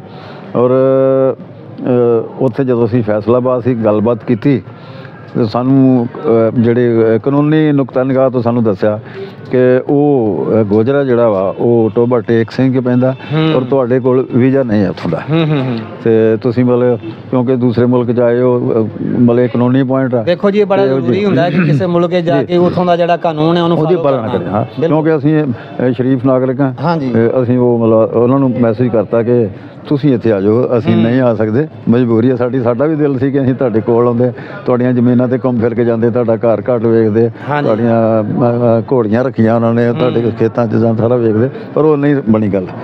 ਔਰ ਉਹ ਫਿਰ ਆਏ ਸਾਡੇ ਕੋਲ ਫੈਸਲਾਬਾਦ। ਹਾਂ, ਉਹ ਬਜ਼ੁਰਗ ਆਏ, ਵਕੀਲ ਸਾਹਿਬ, ਉਹਨਾਂ ਦਾ ਬੇਟਾ ਜਿਹੜਾ ਜਹਾਂਜੇਬ ਔਰ ਇੱਕ ਛੋਟਾ ਬੱਚਾ ਉਹਨਾਂ ਦਾ, ਔਰ 2 ਉਹਨਾਂ ਦੇ ਭਤੀਜੇ ਬਜ਼ੁਰਗਾਂ ਦੇ, ਉਹ ਲੰਬੜਦਾਰ ਨੇ ਉੱਥੇ। ਉਹ ਮਤਲਬ 5 ਆਦਮੀ ਸਾਡੇ ਕੋਲ ਉੱਥੇ ਆਏ ਔਰ ਉਹਨਾਂ ਨੇ ਪਹਿਲਾਂ ਜਿੱਦ ਕੀਤੀ ਕਿ ਉਹ ਮੁੰਡਾ ਕਹਿੰਦਾ ਵੀ ਚਾਚਾ ਜੀ ਮੈਂ ਉੱਥੇ ਫੈਸਲਾਬਾਦ ਇੱਕ ਹੋਟਲ, ਵਧੀਆ ਹੋਟਲ ਆ, ਮੈਂ ਉੱਥੇ ਬੁੱਕ ਕੀਤਾ, ਤੁਹਾਨੂੰ ਮੈਂ ਦੁਪਹਿਰ ਦਾ ਖਾਣਾ ਉੱਥੇ ਖਿਲਾਉਣਾ। ਅੱਛਾ, ਮੇਰਾ ਚਾਅ ਕਿ ਤੁਸੀਂ ਘਰ ਤੇ ਸਾਡੇ ਆ ਨਹੀਂ ਸਕੇ ਤੇ ਚਲੋ ਇੱਥੇ ਸੀ। ਪਰ ਉਹ ਜਿਹੜੇ ਸਾਡੇ ਭਲਵਾਨ ਸਾਹਿਬ ਸੀ, ਜਿਹੜੇ ਗੁਲਾਮ ਅਬਾਸ ਭੱਟ, ਉਹ ਉਹਨਾਂ ਨੂੰ ਆਖਿਆ ਵੀ ਨਹੀਂ, ਤੁਸੀਂ ਸਾਡੇ ਕੋਲ ਆਏ ਹੋ, ਸਾਡੇ ਮਹਿਮਾਨ, ਇਹ ਵੀ ਸਾਡੇ ਮਹਿਮਾਨ, ਇੱਥੇ ਖਾਣਾ ਖਾਵਾਂਗੇ। ਉਹ ਫਿਰ ਅਸੀਂ ਉੱਥੇ 5-6 ਘੰਟੇ ਇਕੱਠੇ ਰਹੇ, ਦੁੱਖ ਸੁੱਖ ਫੋਲਿਆ, ਪੁਰਾਣੀਆਂ ਯਾਦਾਂ ਸਾਂਝੀਆਂ ਕੀਤੀਆਂ। ਔਰ ਉਹ ਮੈਨੂੰ ਫਿਰ ਆਂਦੇ ਵੀ ਬਾਜ਼ਾਰ ਨੂੰ ਚੱਲਦੇ ਹਾਂ। ਉਹ ਲੈ ਕੇ ਆਪਣੀ ਗੱਡੀ 'ਚ ਬਿਠਾ ਕੇ ਮੈਨੂੰ, ਔਰ ਮੇਰਾ ਬੜਾ ਮਾਣ ਸਤਿਕਾਰ ਕੀਤਾ। ਉਹ ਕੱਪੜੇ ਕੋਈ ਮੈਂ ਜਾ ਪਰਾ ਲੈ ਕੇ ਦਿੱਤਾ। ਉਹ ਜਿਹੜੇ ਕਹਿੰਦੇ ਨੇ ਜੀ ਜਿਹੜਾ ਹੁੰਦਾ ਨਾ ਤੋਹਫਾ, ਇਹ ਤੁਹਾਡੇ ਆਪਸ ਦੇ ਵਿੱਚ ਦਰਮਿਆਨ ਦੇ ਵਿੱਚ ਮੁਹੱਬਤ ਵਧਾਉਣ ਦਾ ਸਬਬ ਹੁੰਦਾ ਹੈ। ਔਰ ਮੈਂ ਵੀ ਉੱਥੋਂ ਬਜ਼ੁਰਗਾਂ ਵਾਸਤੇ ਇੱਕ ਲੋਈ ਲੈ ਕੇ ਆਇਆ ਸੀ, ਇੱਕ ਮੈਂ ਦਸਤਾਰ ਉਹ ਆਪਣੇ ਪ੍ਰੋਫੈਸਰ ਸਾਹਿਬ ਨੂੰ ਮੈਂ ਕਿਹਾ ਮੈਂ ਦਿੱਤੀ ਤਾਂ ਮੇਰੇ ਸਿਰ ਤੇ ਬੰਨੋ, ਉਹ ਮੈਂ ਉਹਨਾਂ ਦੇ ਸਿਰ ਤੇ ਬੰਨ੍ਹ ਦਿੱਤੀ। ਫਿਰ ਅਸੀਂ ਫੋਟੋਆਂ ਵਗੈਰਾ ਖਿਚਵਾਈਆਂ, ਅਖਬਾਰਾਂ ਦੇ ਵਿੱਚ ਸਾਰੀਆਂ ਨਿਊਜ਼ ਛਪੀਆਂ। ਤਕਰੀਬਨ 80 ਸਾਲ ਬਾਅਦ ਉਹ ਅਸੀਂ ਵਿਛੜੇ ਜਿਹੜੇ ਪਰਿਵਾਰ ਦੇ ਜੀ ਸੀ ਦੁਬਾਰਾ ਮਿਲੇ ਜੀ। ਇਹ ਬੜਾ ਇੱਕ ਵਧੀਆ ਮਤਲਬ ਉੱਥੇ ਦਾ ਤਜਰਬਾ ਰਿਹਾ, ਇੱਕ ਯਾਦਗਾਰ ਬਣ ਗਈ ਸਾਡੇ ਜੀ। ਉਸ ਤੋਂ ਬਾਅਦ ਫਿਰ ਲਾਹੌਰ, ਉਸ ਤੋਂ ਬਾਅਦ ਜੀ ਫਿਰ ਅਸੀਂ ਉੱਥੇ ਹੋਰ ਇੱਕ ਦਿਨ ਰਹੇ ਔਰ ਨਾਲ ਹੀ ਡਿਜਕੋਟ ਇੱਕ ਵਿੱਚ ਹੀ ਆ ਡਿਜਕੋਟ। ਹਾਂ, ਡਿਜਕੋਟ ਮੈਂ ਵੇਖਿਆ ਉਸ ਵਿੱਚ ਫੈਸਲਾਬਾਦ ਦੇ ਵਿੱਚ ਹੀ ਆ ਜਾਂਦਾ। ਉੱਥੇ ਇੱਕ ਬੜਾ ਵੱਡਾ ਕਬੱਡੀ ਦਾ ਟੂਰਨਾਮੈਂਟ ਸੀ। ਮੈਨੂੰ ਉੱਥੇ ਮੌਕਾ ਮਿਲਿਆ, ਬਰਾੜ ਸਾਹਿਬ ਵੀ ਨਾਲ ਸਾਡਾ ਕਾਲਾ ਗਾਜੀਆਣਾ ਭਲਵਾਨ ਜਿਹੜਾ ਖਿਡਾਰੀ ਹੈ ਕਬੱਡੀ ਦਾ, ਅਸੀਂ ਤਿੰਨੋਂ ਜਣੇ ਉੱਥੇ ਗਏ। ਔਰ ਉਹਨਾਂ ਨੇ ਸਾਨੂੰ ਉੱਥੇ ਬਰਾੜ ਸਾਹਿਬ ਨੂੰ ਮੁੱਖ ਮਹਿਮਾਨ ਦੇ ਤੌਰ 'ਤੇ ਉੱਥੇ ਸਤਿਕਾਰ ਕੀਤਾ। ਅਸੀਂ ਉਹਨਾਂ ਨਾਲ ਮੇਨ ਸਟੇਜ ਦੇ ਉੱਤੇ ਅਸੀਂ ਬੈਠੇ ਜਾ ਕੇ, ਔਰ ਬੜਾ ਸਾਡਾ ਮਾਣ ਜਿੱਤ ਉਹਨਾਂ ਨੂੰ ਲੋਕਾਂ ਨੇ ਕੀਤਾ। ਔਰ ਮੈਂ ਕਿਉਂਕਿ ਮੀਡੀਆ ਨਾਲ ਮੈਂ ਗਰਾਊਂਡ ਵਿੱਚ ਜਾ ਕੇ ਅਤੇ ਕਵਰੇਜ ਕੀਤੀ। ਜਿਹੜੇ ਉੱਥੇ ਸੀਗੇ ਸ਼ੱਬਾ ਥਿਆੜਾ, ਅਮਰੀਕਾ 'ਚ ਰਹਿੰਦੇ ਨੇ, ਪੰਜਾਬ ਦੇ ਜੰਪਲ ਨੇ, ਉਹ ਪ੍ਰਮੋਟਰ ਸੀ ਉਸ ਕਬੱਡੀ ਦੇ। ਉਹਨਾਂ ਨੂੰ ਮਿਲੇ, ਉਹਨਾਂ ਦੇ ਨਾਲ ਗੱਲਬਾਤ ਕੀਤੀ। ਔਰ ਮੈਂ ਕੈਮਰਾ ਲੈ ਕੇ ਜਦੋਂ ਸਟੇਡੀਅਮ ਦੇ ਆਲੇ ਦੁਆਲੇ ਘੁੰਮਿਆ, ਦਰਸ਼ਕਾਂ ਦੇ ਸਾਹਮਣੇ ਫੋਕਸ ਕਰਕੇ, ਔਰ ਕਮਾਲ ਹੋ ਗਿਆ। ਉਹਨਾਂ ਨੇ ਮੈਨੂੰ ਹੱਥ ਹਿਲਾ ਕੇ, ਫਲਾਈਂਗ ਕਿਸ ਕਰਕੇ, ਸਤਿ ਸ੍ਰੀ ਅਕਾਲ ਕਰਕੇ, ਅਸਲਾਮ ਵਾਲੇਕੁਮ ਕਰਕੇ ਇੰਨਾ ਪਿਆਰ ਦਿੱਤਾ। ਉਹ ਮਤਲਬ ਮੈਂ ਬਹੁਤ ਆਨੰਦ ਮਤਲਬ ਲੱਗਾ ਉਦੋਂ ਮੈਨੂੰ ਕਿ ਅਸੀਂ ਸਾਡੀਆਂ ਜਿਹੜੀਆਂ ਦੂਰੀਆਂ ਨੇ ਮਿਲ ਨਹੀਂ ਸਕੇ ਬੜਾ ਲੰਬਾ ਸਮਾਂ। ਇਹਦੇ ਕਰਕੇ ਇਹਨਾਂ ਬੜੀਆਂ ਸਾਰੀਆਂ ਸਾਡੇ ਆਵਾਮ ਦੇ ਮਤਲਬ ਗਲਤ ਫਹਿਮੀਆਂ ਜਿਹੀਆਂ ਪਈਆਂ, ਪਰ ਉਹ ਗੱਲ ਨਹੀਂ ਸੀ। ਉਹ ਉੱਥੇ ਉਹਨਾਂ ਨੇ ਬੜਾ ਪਿਆਰ ਕੀਤਾ। ਔਰ ਜਦੋਂ ਇੱਥੇ ਬਾਹਰ ਨਿਕਲੇ ਨਾ ਅਸੀਂ ਉੱਥੋਂ ਸਟੇਡੀਅਮ ਤੋਂ, ਅਤੇ ਸਿਆਣੇ ਬੰਦੇ ਵੀ ਸਾਨੂੰ ਜੱਫੀਆਂ ਪਾ ਕੇ ਸਰਦਾਰ ਜੀ ਸਾਡੇ ਨਾਲ ਆਓ, ਤਸਵੀਰਾਂ ਖਿੱਚੀਏ, ਸਾਡੇ ਨਾਲ ਫੋਟੋ ਲਵਾਓ। ਔਰ ਈਵਨ ਜਿਹੜੇ ਛੋਟੇ ਬੱਚੇ ਸੀ 12-12 10-10 ਸਾਲ ਦੇ, 11 ਸਾਲ ਦੇ, ਉਹ ਜੀ ਹੱਥ ਮਿਲਾ ਕੇ ਬੜੇ ਖੁਸ਼ ਹੋਏ ਜੀ, ਸਾਡੇ ਨਾਲ ਹੱਥ ਮਿਲਾਓ ਜੀ, ਸਾਡੇ ਨਾਲ ਫੋਟੋ ਖਿਚਾਓ ਜੀ, ਸਰਦਾਰ ਜੀ ਸਾਡੇ ਨਾਲ ਇੱਕ ਫੋਟੋ ਖਿਚਾਓਗੇ। ਮੈਂ ਕਿਹਾ ਯਾਰ ਸਾਰੇ ਜਣੇ ਆਓ ਇਕੱਠੇ ਹੋ ਕੇ ਫੋਟੋ। ਬਹੁਤ ਮਤਲਬ ਵਧੀਆ ਲੱਗਾ ਮੈਨੂੰ ਕਿ ਬੜਾ ਹੀ ਪਿਆਰ ਕਰਦੇ ਨੇ ਸਾਨੂੰ ਇੱਥੋਂ ਦੇ ਜਿਹੜੇ ਲੋਕ ਨਾ, ਪਾਕਿਸਤਾਨ ਦੇ ਜਿਹੜੇ ਲੋਕ ਆ, ਅੱਜ ਵੀ ਸਾਨੂੰ ਬੜਾ ਪਿਆਰ ਕਰਦੇ ਨੇ। ਅਸਲ ਦੇ ਵਿੱਚ ਬਾਅਦ ਦਫਾ ਇਸ ਤਰ੍ਹਾਂ ਹੁੰਦਾ ਜਦੋਂ ਅਸੀਂ ਕੋਈ ਮੁਖਤਲਿਫ ਜਿਹੜੇ ਮੀਡੀਆ ਦੇ ਨੇ ਨਾ, ਜਿਹੜਾ ਮਿਲਣ ਮਿਲਾਉਣ ਨੂੰ ਨਹੀਂ ਕਰਦੇ, ਜਦੋਂ ਅਸੀਂ ਉਹਨਾਂ ਨੂੰ ਵੇਖਦੇ ਹਾਂ ਨਾ, ਤੇ ਉਹ ਇੰਝ ਹੀ ਲੱਗਦਾ ਹੈ ਕਿ ਜਿਵੇਂ ਅਸੀਂ ਘਰੋਂ ਬਾਹਰ ਨਿਕਲਾਂਗੇ ਪਾਕਿਸਤਾਨ ਦੇ ਵਿੱਚੋਂ, ਤੇ ਹਰ ਬੰਦੇ ਨੇ ਹੱਥ 'ਚ ਇੱਕ ਬੰਬ ਫੜਿਆ ਹੋਏਗਾ ਤੇ ਇੱਕ ਕਲਾਸ਼ਨਕੋਵ ਫੜੀ ਹੋਏਗੀ, ਮਗਰ ਜਿਹੜੀ ਰਿਐਲਿਟੀ ਉਹ ਇੰਝ ਨਹੀਂ ਹੈਗੀ। ਨਹੀਂ ਜੀ, ਅਸੀਂ ਥੋੜਾ ਜਿਹਾ ਮੁਖਤਲਿਫ ਹੈ, ਥੋੜਾ ਜਿਹਾ ਨਹੀਂ ਬਲਕਿ ਉਹਦੇ ਆਪੋਜ਼ਿਟ ਹੈ, ਬਿਲਕੁਲ ਹੀ ਮੁਖਤਲਿਫ ਹੈ। ਅਸੀਂ ਤੇ ਇੱਥੇ ਜਦੋਂ ਆਣ ਕੇ ਹੁਣ ਵੇਖਿਆ ਜਿਹੜਾ ਸਾਡੇ ਮਨ ਤੇ ਪ੍ਰਭਾਵ ਆ, ਹਾਂਜੀ, ਉਹ ਤੇ ਇਹੋ ਹੀ ਆ ਵੀ ਕੋਈ ਗਨ ਨਹੀਂ, ਕੋਈ ਬੰਬ ਨਹੀਂ ਕਿਸੇ ਦੇ ਹੱਥ 'ਚ। ਗੁਲਾਬ ਦੇ ਫੁੱਲ ਲਈ ਫਿਰਦੇ ਆ ਤੇ ਆ ਉਹ ਲਓ ਬੰਬ ਦੀ ਜੀ, ਜਗ੍ਹਾ ਤੇ ਗੁਲਾਬ ਦੇ ਉਹ ਆ ਫੁੱਲ ਲਓ ਜੀ, ਪਿਆਰ ਵੰਡਦੇ ਫਿਰਦੇ ਆ ਤੇ ਅਸੀਂ ਵੀ ਪਿਆਰ ਕਬੂਲ ਵੀ ਕਰਦੇ ਆ ਤੇ ਅਸੀਂ ਵੀ ਵੰਡਦੇ ਆ। ਬਿਲਕੁਲ ਸਹੀ, ਹਾਂ। ਬਿਲਕੁਲ ਸਹੀ। ਉਸ ਤੋਂ ਬਾਅਦ ਫਿਰ ਫੈਸਲਾਬਾਦ ਤੋਂ ਫਿਰ ਤੁਸੀਂ ਲਾਹੌਰ ਆਏ। ਫੈਸਲਾਬਾਦ ਤੋਂ ਚੱਲ ਕੇ ਫਿਰ ਅਸੀਂ ਜੀ ਰਸਤੇ ਦੇ ਵਿੱਚ ਸ਼ੇਖੂਪੁਰਾ। ਅੱਛਾ ਜੀ, ਉੱਥੇ ਫਿਰ ਫੈਸਲਾਬਾਦ ਫਿਰ ਤੁਸੀਂ ਕਿੰਨੇ ਦਿਨ ਉੱਥੇ ਤੁਹਾਡਾ ਕਿਆਮ ਹੋਇਆ? ਫੈਸਲਾਬਾਦ ਅਸੀਂ 3-4 ਦਿਨ ਰੁਕੇ ਜੀ। ਉੱਥੋਂ ਫਿਰ ਉਹ ਅਸੀਂ ਆ ਗਏ ਸ਼ੇਖੂਪੁਰਾ। ਔਰ ਹਾਂ ਮੈਂ ਦੱਸਦਾ ਹੋਰ ਥੋੜ੍ਹਾ। ਜਿਸ ਦਿਨ ਪਹਿਲੇ ਦਿਨ ਅਸੀਂ ਉਹ ਵਾਰਸੀ ਸਾਹਿਬ ਦੇ ਕੋਲ ਗਏ ਹਾਂ ਅਤੇ ਉਸ ਤੋਂ ਬਾਅਦ ਫਿਰ ਅਸੀਂ ਸੈਯਦ ਵਾਰਿਸ ਸ਼ਾਹ ਸਾਹਿਬ ਦੇ ਦਰਬਾਰ 'ਤੇ ਵੀ ਪਹੁੰਚੇ। ਜੰਡਿਆਲਾ ਸ਼ੇਰ ਖਾਂ ਜੀ, ਉਹ ਪਿੰਡ ਦਾ ਨਾਂ ਹੈ ਜੰਡਿਆਲਾ ਸ਼ੇਰ ਖਾਂ ਜੀ, ਹਾਂ ਬਿਲਕੁਲ। ਉਹ ਸ਼ਾਮ ਨੂੰ ਅਸੀਂ ਉੱਥੇ ਗਏ। ਉੱਥੇ ਹੁਸਨੈਨ ਅਕਬਰ ਇੱਕ ਬੜਾ ਵੱਡਾ ਨਾਂ ਹੈ ਗੀਤਕਾਰਾਂ ਦੀ ਦੁਨੀਆ 'ਚ, ਔਰ ਹੀਰ ਗਾਉਂਦੇ ਬਾਬਾ ਗਰੁੱਪ ਵਾਲੇ, ਉਹਨਾਂ ਨੇ ਉੱਥੇ ਸਾਨੂੰ ਵੈਲਕਮ ਕੀਤਾ। ਸਾਨੂੰ ਮਾਣ ਸਨਮਾਨ, ਸਾਨੂੰ ਲੋਈਆਂ ਤੋਂ ਚਾਲੇ ਦਿੱਤੇ, ਕਈ ਕੁਝ ਉਹਨਾਂ ਨੇ ਕੀਤਾ, ਬੜਾ ਪ੍ਰੇਮ ਕੀਤਾ। ਉਹ ਜਿਹੜੇ ਪਿਆਰ ਕਰਨ ਵਾਲੇ ਹੁੰਦੇ ਨੇ ਉਹਨਾਂ ਦੀ ਇੱਕ ਪਿਆਰ ਮੁਹੱਬਤ ਦਾ ਜਿਹੜਾ ਇਜ਼ਹਾਰ ਹੁੰਦਾ, ਉਹਦਾ ਇੱਕ ਤਰੀਕਾਕਾਰ ਹੁੰਦਾ। ਬਿਲਕੁਲ ਜੀ, ਬਿਲਕੁਲ। ਉਹ ਭਾਵੇਂ ਤੋਹਫੇ ਦੀ ਸੂਰਤ 'ਚ ਹੋਵੇ, ਭਾਵੇਂ ਵੈਲਕਮ ਦੀ ਸੂਰਤ 'ਚ ਹੋਵੇ, ਫੁੱਲਾਂ ਦੀ ਸੂਰਤ 'ਚ ਹੋਵੇ, ਹਾਰਾਂ ਦੀ ਸੂਰਤ 'ਚ ਹੋਵੇ। ਉਹ ਫਿਰ ਅਸੀਂ ਅੰਦਰ ਚਲੇ ਗਏ, ਉੱਥੇ ਚਾਦਰ ਚੜਾਈ। ਬਰਾੜ ਸਾਹਿਬ ਚਾਦਰਾਂ ਨਾਲ ਲੈ ਕੇ ਆਏ ਸੀਗੇ, ਚਾਦਰਾਂ ਉੱਥੇ ਚਾਦਰ ਚੜਾਈ। ਔਰ ਹੁਸਨੈਨ ਸਾਹਿਬ ਨੇ ਬਰਾੜ ਸਾਹਿਬ ਕੋਲੋਂ ਆਗਿਆ ਲੈ ਕੇ ਤੇ ਹੀਰ ਦਾ ਬੈਂਤ ਸੁਣਾਇਆ। ਹੀਰ ਰਾਗ ਦੀ ਜੋਗੀਆ ਝੂਠ ਬੋਲੇ ਯਾਰ ਮਨਾਉਂਦਾ ਜੀ, ਉਹਨਾਂ ਨੇ ਫਿਰ ਉੱਥੇ ਉਹ ਗਾ ਕੇ ਸੁਣਾਇਆ। ਤੇ ਮੈਂ ਵੀ ਤੁਹਾਨੂੰ ਦੱਸਾਂ ਕਿ ਮੈਨੂੰ ਥੋੜ੍ਹਾ ਜਿਹਾ ਸ਼ੌਕ ਹੈ ਹੀਰ ਗਾਉਣ ਦਾ। ਔਰ ਉੱਥੇ ਨਾ ਜੀ ਮੈਂ ਮੇਰੇ ਮਨ ਦੀ ਤਮੰਨਾ ਸੀ ਕਿ ਜਿਹੜੀ ਦੋ ਬੋਲ ਤੁਸੀਂ ਪੜ੍ਹੋ, ਜਿਹੜੀ ਹੀਰ ਅਸੀਂ ਇੰਨੇ ਚਿਰ ਤੋਂ ਪੜ੍ਹਦੇ ਹਾਂ, ਗਾਉਂਦੇ ਹਾਂ, ਉਹ ਜਿਹੜੇ ਮਹਾਨ ਸ਼ਖਸੀਅਤ ਨੇ ਜਿਹਨੇ ਲਿਖਿਆ ਉਸ ਹੀਰ ਨੂੰ, ਹਾਂਜੀ, ਜੇ ਕਿਤੇ ਉੱਥੇ ਮੌਕਾ ਲੱਗੇ ਤਾਂ ਉੱਥੇ ਭਾਵੇਂ ਇੱਕ ਬੈਂਤ ਹੀ ਆਪਾਂ ਗਾ ਕੇ ਆਈਏ, ਜ਼ਰੂਰ ਗਾਉਣਾ। ਵਾਹ, ਕੀ ਬਾਤ। ਉਹ ਫਿਰ ਮੈਂ ਵੀ ਉਹਨਾਂ ਕੋਲ ਇਜਾਜ਼ਤ ਲੈ, ਤੁਹਾਡੀ ਤਮੰਨਾ ਪੂਰੀ ਕਰ ਦਿੱਤੀ। ਬਿਲਕੁਲ ਜੀ। ਉਹ ਮੈਂ ਵੀ ਇਜਾਜ਼ਤ ਲੈ ਕੇ ਤੇ ਮੈਂ ਵੀ ਭਾਈਆਂ ਬਾਜ ਨਾਲ ਸਮਝਦੇ ਨੇ, ਭਾਈਆਂ ਬਾਜ ਬਹਾਰ ਨਹੀਂ, ਮੈਂ ਵੀ ਉੱਥੇ ਗਾ ਕੇ ਸੁਣਾਇਆ। ਉਹ ਮੇਰੀ ਰੀਝ ਪੂਰੀ ਹੋ ਗਈ। ਕੀ ਬਾਤ ਹੈ। ਉੱਥੋਂ ਫਿਰ ਅਸੀਂ ਅੱਗੇ ਜਦੋਂ ਆਏ ਇੱਧਰ ਨੂੰ, ਇਹਦੇ ਪਹਿਲਾਂ ਜਦੋਂ ਫੈਸਲਾਬਾਦ ਨੂੰ ਜਾਣ ਦੀ ਗੱਲ ਸੀ ਉਦੋਂ ਦੀ ਗੱਲ ਹੈ। ਔਰ ਜਦੋਂ ਵਾਪਸ ਹੋਏ ਉੱਥੋਂ, ਉੱਥੇ ਅਸੀਂ ਇੱਕ ਕਾਲਜ ਹੈ ਅਪੈਕਸ ਕਾਲਜ, ਉੱਥੇ ਸ਼ੁਕਰਾ ਸ਼ਹਿਰ, ਹਾਂ ਸ਼ੁਕਰਾ ਸ਼ਹਿਰ ਦੇ ਵਿੱਚ, ਉੱਥੇ ਉਹਨਾਂ ਨੇ ਸਾਨੂੰ ਕੀਤਾ ਸੀਗਾ, ਸਾਡਾ ਇੱਕ ਸੈਮੀਨਾਰ ਟਾਈਪ ਦੇ ਵਿੱਚ ਹੁਸਨੈਨ ਸਾਹਿਬ ਨੇ ਉਸਦਾ ਇੰਤਜ਼ਾਮ ਕੀਤਾ ਸੀ। ਅਸੀਂ ਫਿਰ ਉੱਥੇ ਗਏ ਅੰਦਰ, ਉਹਨਾਂ ਨੇ ਬੜੇ ਪਿਆਰ ਨਾਲ, ਬੱਚੇ ਸਾਰੇ ਸਕੂਲ ਦੇ ਉੱਥੇ ਬੈਠੇ, ਸਾਡਾ ਤਾੜੀਆਂ ਦੇ ਨਾਲ ਸਾਡਾ ਸਵਾਗਤ ਕੀਤਾ ਗਿਆ। ਉਹੀ ਢੋਲ ਦਾ ਡੱਗਾ ਦੇ ਵੱਜਦਾ ਹੀ ਆ ਇੱਥੇ, ਇਹਦੇ 'ਚ ਕੋਈ ਸ਼ੱਕ ਵਾਲੀ ਗੱਲ ਨਹੀਂ, ਜਿਹੜਾ ਪੰਜਾਬੀਆਂ ਦੀ ਪਛਾਣ। ਹਾਂ ਜੀ, ਬਿਲਕੁਲ ਬਿਲਕੁਲ। ਅਤੇ ਉੱਥੇ ਫਿਰ ਅਸੀਂ ਗਏ, ਸਟੇਜ ਦੇ ਉੱਤੇ ਬੈਠੇ ਔਰ ਉੱਥੇ ਗੱਲਬਾਤ ਚੱਲੀ। ਮੈਂ ਹੁਣ ਇੱਥੇ ਥੋੜ੍ਹਾ ਜਿਹਾ ਤੁਹਾਨੂੰ ਦੱਸਣਾ ਚਾਹੁੰਦਾ ਕਿ ਸਾਡਾ ਜਿਹੜਾ ਸਾਈਂ ਮੀਆਂ ਮੀਰ ਇੰਟਰਨੈਸ਼ਨਲ ਫਾਊਂਡੇਸ਼ਨ ਆ, ਉਹਦਾ ਕੀ ਮਿਸ਼ਨ ਆ। ਹਾਂਜੀ, ਬਰਾੜ ਸਾਹਿਬ ਨੇ ਇਹ ਗੱਲ ਆਪਣੇ ਮਨ ਦੇ ਵਿੱਚ, ਜਦੋਂ ਉਹ ਥੋੜ੍ਹਾ ਜਿਹਾ ਉਹਨਾਂ ਨੂੰ ਸੁਚੇਤ ਹੋਏ, ਪਤਾ ਲੱਗਾ ਕਿ ਇਹ ਤਾਂ ਇੱਕ ਜਿਹੜੇ 47 ਦੀ ਵੰਡ 'ਚ, ਹਾਂਜੀ, ਹਜ਼ਾਰਾਂ ਲੱਖਾਂ ਦੀ ਗਿਣਤੀ 'ਚ ਇੱਧਰ ਆ ਕੇ ਪਰਿਵਾਰ ਇੱਧਰੋਂ ਉੱਧਰ ਉੱਠ ਕੇ ਚਲੇ ਗਏ। ਔਰ ਤੁਹਾਨੂੰ ਵੀ ਪਤਾ ਹੋਣਾ ਕਿ ਕਈ ਜੀ, ਕਈਆਂ ਪਰਿਵਾਰਾਂ ਦੇ ਕੋਈ ਇੱਧਰ ਰਹਿ ਗਿਆ ਤੇ ਕੋਈ ਉੱਧਰ ਰਹਿ ਗਿਆ। ਹਾਂਜੀ, ਉਹ ਉੱਥੇ ਹੀ ਉਹਨਾਂ ਨੂੰ ਰਹਿਣਾ ਪੈ ਗਿਆ ਮਜਬੂਰੀ ਕਰਕੇ। ਜੀ, ਉਹਨਾਂ ਨੇ ਆਪਣਾ ਧਰਮ ਤਬਦੀਲ ਕਰ ਲਿਆ, ਜਾਂ ਜਿਵੇਂ ਉਹਨਾਂ ਦਾ ਬਸੇਰਾ ਹੋ ਸਕਦਾ ਸੀ ਕੀਤਾ। ਬਰਾੜ ਸਾਹਿਬ ਦੇ ਮਨ 'ਚ ਸੀ ਕਿ ਇਹਨਾਂ ਲੋਕਾਂ ਨੂੰ ਮਿਲਾਇਆ ਜਾਵੇ। ਹਾਂਜੀ, ਔਰ ਇਸੇ ਹੀ ਮਿਸ਼ਨ ਨੂੰ ਲੈ ਕੇ ਉਹਨਾਂ ਨੇ ਇਹ ਫਾਊਂਡੇਸ਼ਨ ਬਣਾਇਆ। ਫਾਊਂਡੇਸ਼ਨ ਦਾ ਨਾਮ ਵੀ ਸਾਈਂ ਮੀਆਂ ਮੀਰ ਫਾਊਂਡੇਸ਼ਨ ਰੱਖਿਆ।